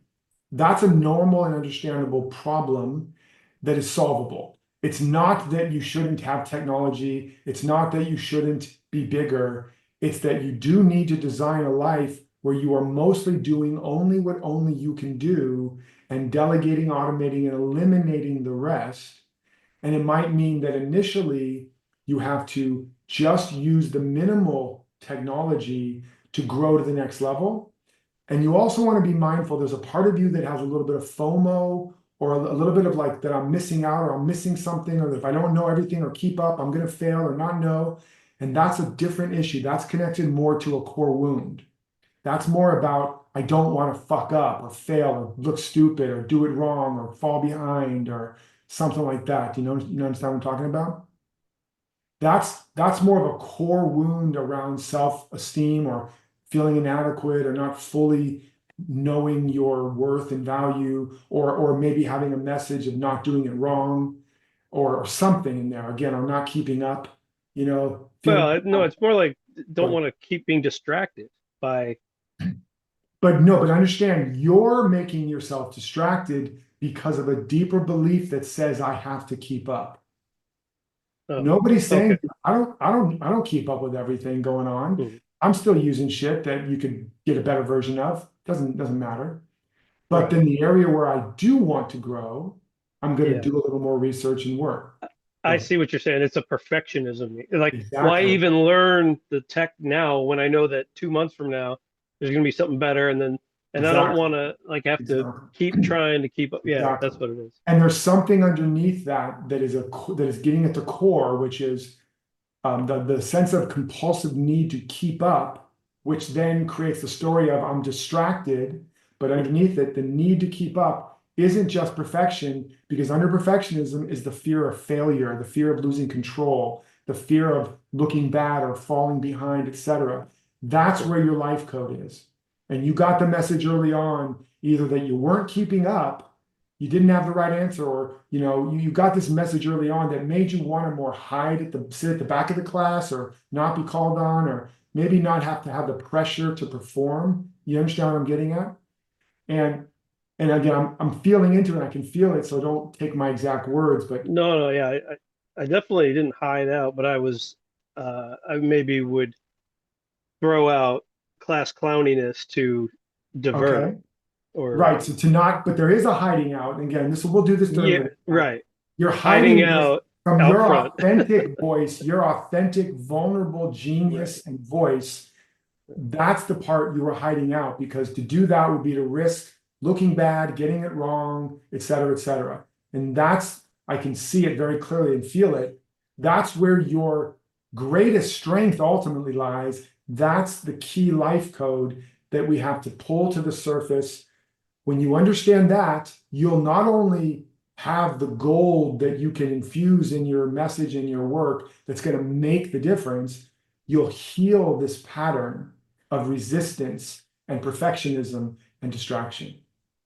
And guess who else wants to heal that pattern? Your ideal audience. Right. But they don't know what it's about. And so they're doing all this other shit and they don't realize it's about what we just touched on. And when you understand and can convey that, you're going to stand out from everybody else trying to teach you how to not be distracted or how to get off the grid, and it's just missing the point of what you're really And that will allow you to grow and heal and embody more power. And that will help a lot of other people that are really struggling right now. Make sense? Yeah, totally. Thank you. Awesome. Good work, brother.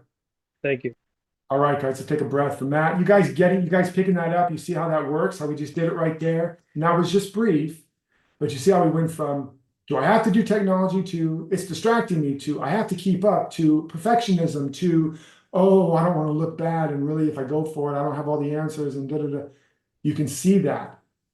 And that's the roots of all of these layers of coping and strategy and the mechanism. And then people are trying to solve all of these superficial levels. Let me learn how to be less distracted. Let me just reject technology. Let me find the perfect technology. And all of that is a distraction from what's driving it. I don't trust that I can really be who I am vulnerably, honestly, and do it right or do it well enough or whatever. That's the gold. That's the goal. And when you understand that, the whole life story is going to now make sense. And then also you're going to understand very quickly what you need to do. And it's not most of those other things. I have to actually go to, guys. I did not realize I would go for over 3 hours. I see a couple more people up there. I wish I could stay longer, but I'm running behind and I got to be somewhere in 15 minutes. So, but we did go like literally 3 hours and 45 minutes almost, as I'm wont to do. But I hope you found a lot of value in this. Derek, And can I just have a moment? What's that? Can I just have a moment? I really got to go, Grace. There's 2 people still on the line. We get to talk and a lot of other stuff, unless there's a really quick thing you just want to share. Yes, I want to be able to talk from inspiration and heart when I'm feeling badly and guilty and to blame that I've not done what I could have done, what I was supposed to do. So go ahead and So just I share, want to be able share to, with you. so I just want to connect from my heart in that way, in a powerful way, when actually I'm feeling Awesome. guilty Well, and go ahead and just share blame. that And right now. What are you feeling? What do you want to share?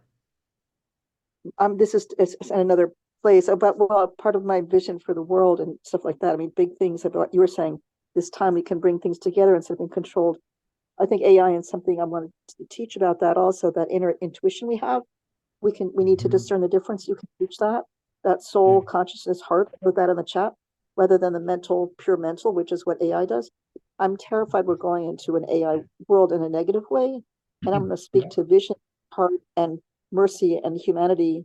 And I'm feeling so guilty. I haven't spoken at the times when I could have, and I'm just really concerned. And I need to overcome my own issues and Yes. and communicate in the best way. And I maybe it's too late and I can't make a difference. There was a time when I could have made a difference and I didn't Yeah. do it. And So I so can't this is your fundamental pattern, my dear. And I just want to say that I forgive want to, myself.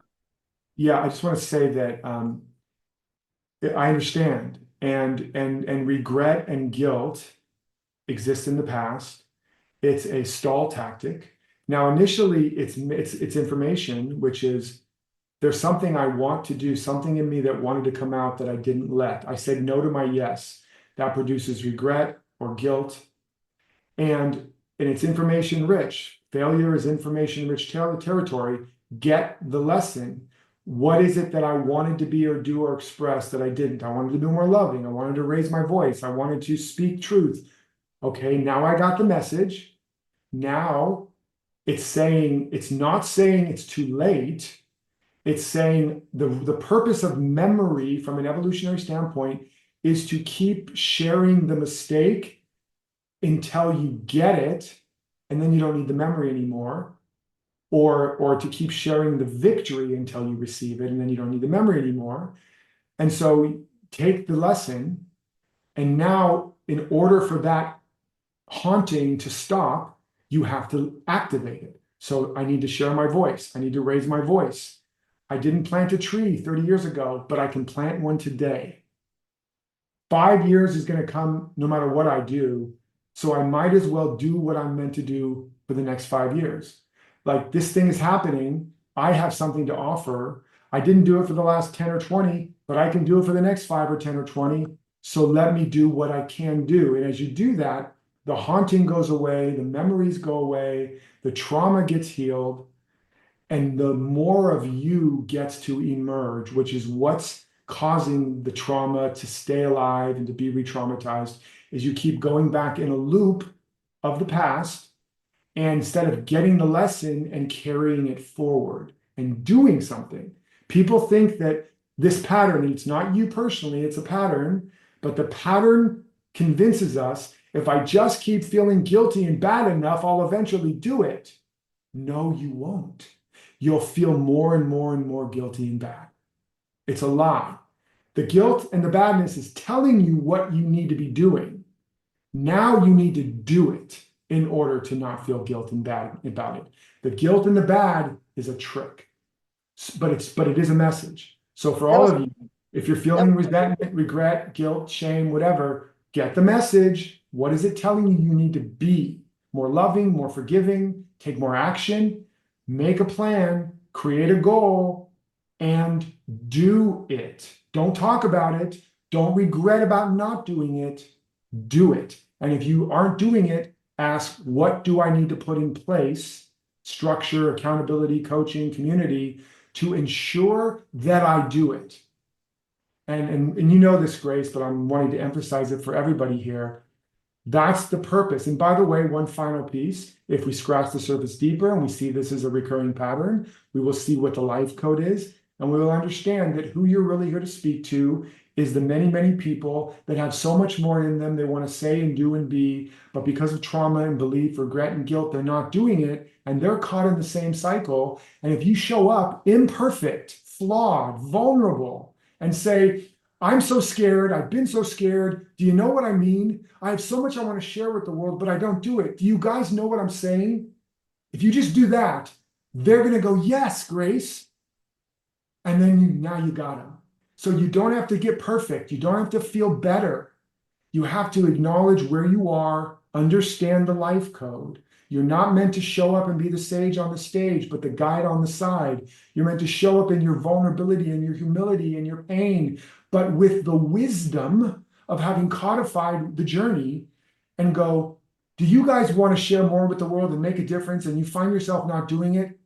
Let me tell you a story about my own life, because I've done the same thing, and I'll probably do it again next week. But for now, I'm doing it. And I'm here to tell you, you don't need to get your shit together. You don't need to heal your trauma. You don't need to feel safe and good about it. You just need to love yourself enough to show up. God does not call the qualified. God qualifies the called, but you got to answer the call. All right, Chris, I got to move on. I love you, my dear. Let me just give Nick, since I gave you, I might as well give the last person just a quick couple of minutes to share what's on your mind, Nick. Especially because we don't get enough men sharing. Do you want to go ahead and quickly share, Nick? What's going on? Yes, real fast. Yes. I was just wondering real quickly here, because I wrote you a chat, but I'm not sure if you saw this. I am actually totally blind and was trying to find the link to register for this weekend thing. Is there a way you could tell me real quickly what that link is, or is it Sure. in the recording link, or what's the status? Absolutely, Nick. Absolutely, brother. I think we've talked before too. Yeah, yes, we have. Yes. Yeah, I really I appreciate it. say the meeting was wonderful, by the way. It's really great. Thank you, brother. Thank you, brother. The link is www.liveyourlifeswork, and I'll spell that LIV as in Victor, YOURLIF as in Frank, ESWORK. So there's no apostrophe. Okay. www.liveyourlifeswork.com. And Okay. there's a little bit more, / so that you get the early bird, / and then the word early, EARLY, -bird, B as in boy, IRD as in Derek. So www.liveyourlifeswork.com /early-bird. Okay, perfect. How long will that link be up for? It'll be up for a little while longer, and then it'll double. I think in 24 or 48 hours. Okay, okay, okay. I'll take a look at that page. And if you have any other problem or issue, just email support@DerekRydall.com. And I imagine Okay. you have a Okay. way to interpret that so you can do that, without seeing it. Okay, okay, okay. I'll write them, and if I have any problems, I'll just write them or whatnot. Okay. Yeah, if you have any problems, just let us know, brother. And it's so good to see you and hear from you again. And I Yeah. hope you can make it, man. All right, perfect. All right. I get you got to get going, so I understand. Awesome, man. Yeah, I'm here to support. I remember you, man. You're an inspiration. I can't wait to support you more, brother. Okay, yes, yes. I'm definitely going to join. Something told me to Awesome. join this call, so I did. Awesome, brother. All right, man. Let's take a breath for Nick. I'm glad I took that last one. Okay, I love you guys. 4 hours. We did it. You know where to go. Sign up. And, it's literally, you've probably got $97 worth of clothing you've never worn and jewelry and extra stuff in your cupboards that you'll never eat. So make this investment, tiny investment in yourself. It's going to double in the next 24 to 48 hours, and then it'll double again. So make the investment, even if you only show up a little bit. Let me support you and prepare you for this new world. It's going to be a great world if we choose to make it so. The world needs us to make that choice. It's not going to just be made for us. So hope to see you there. Talk to you soon. Until next time, remember, live authentically, love unconditionally, and follow your destiny. Take care, everybody.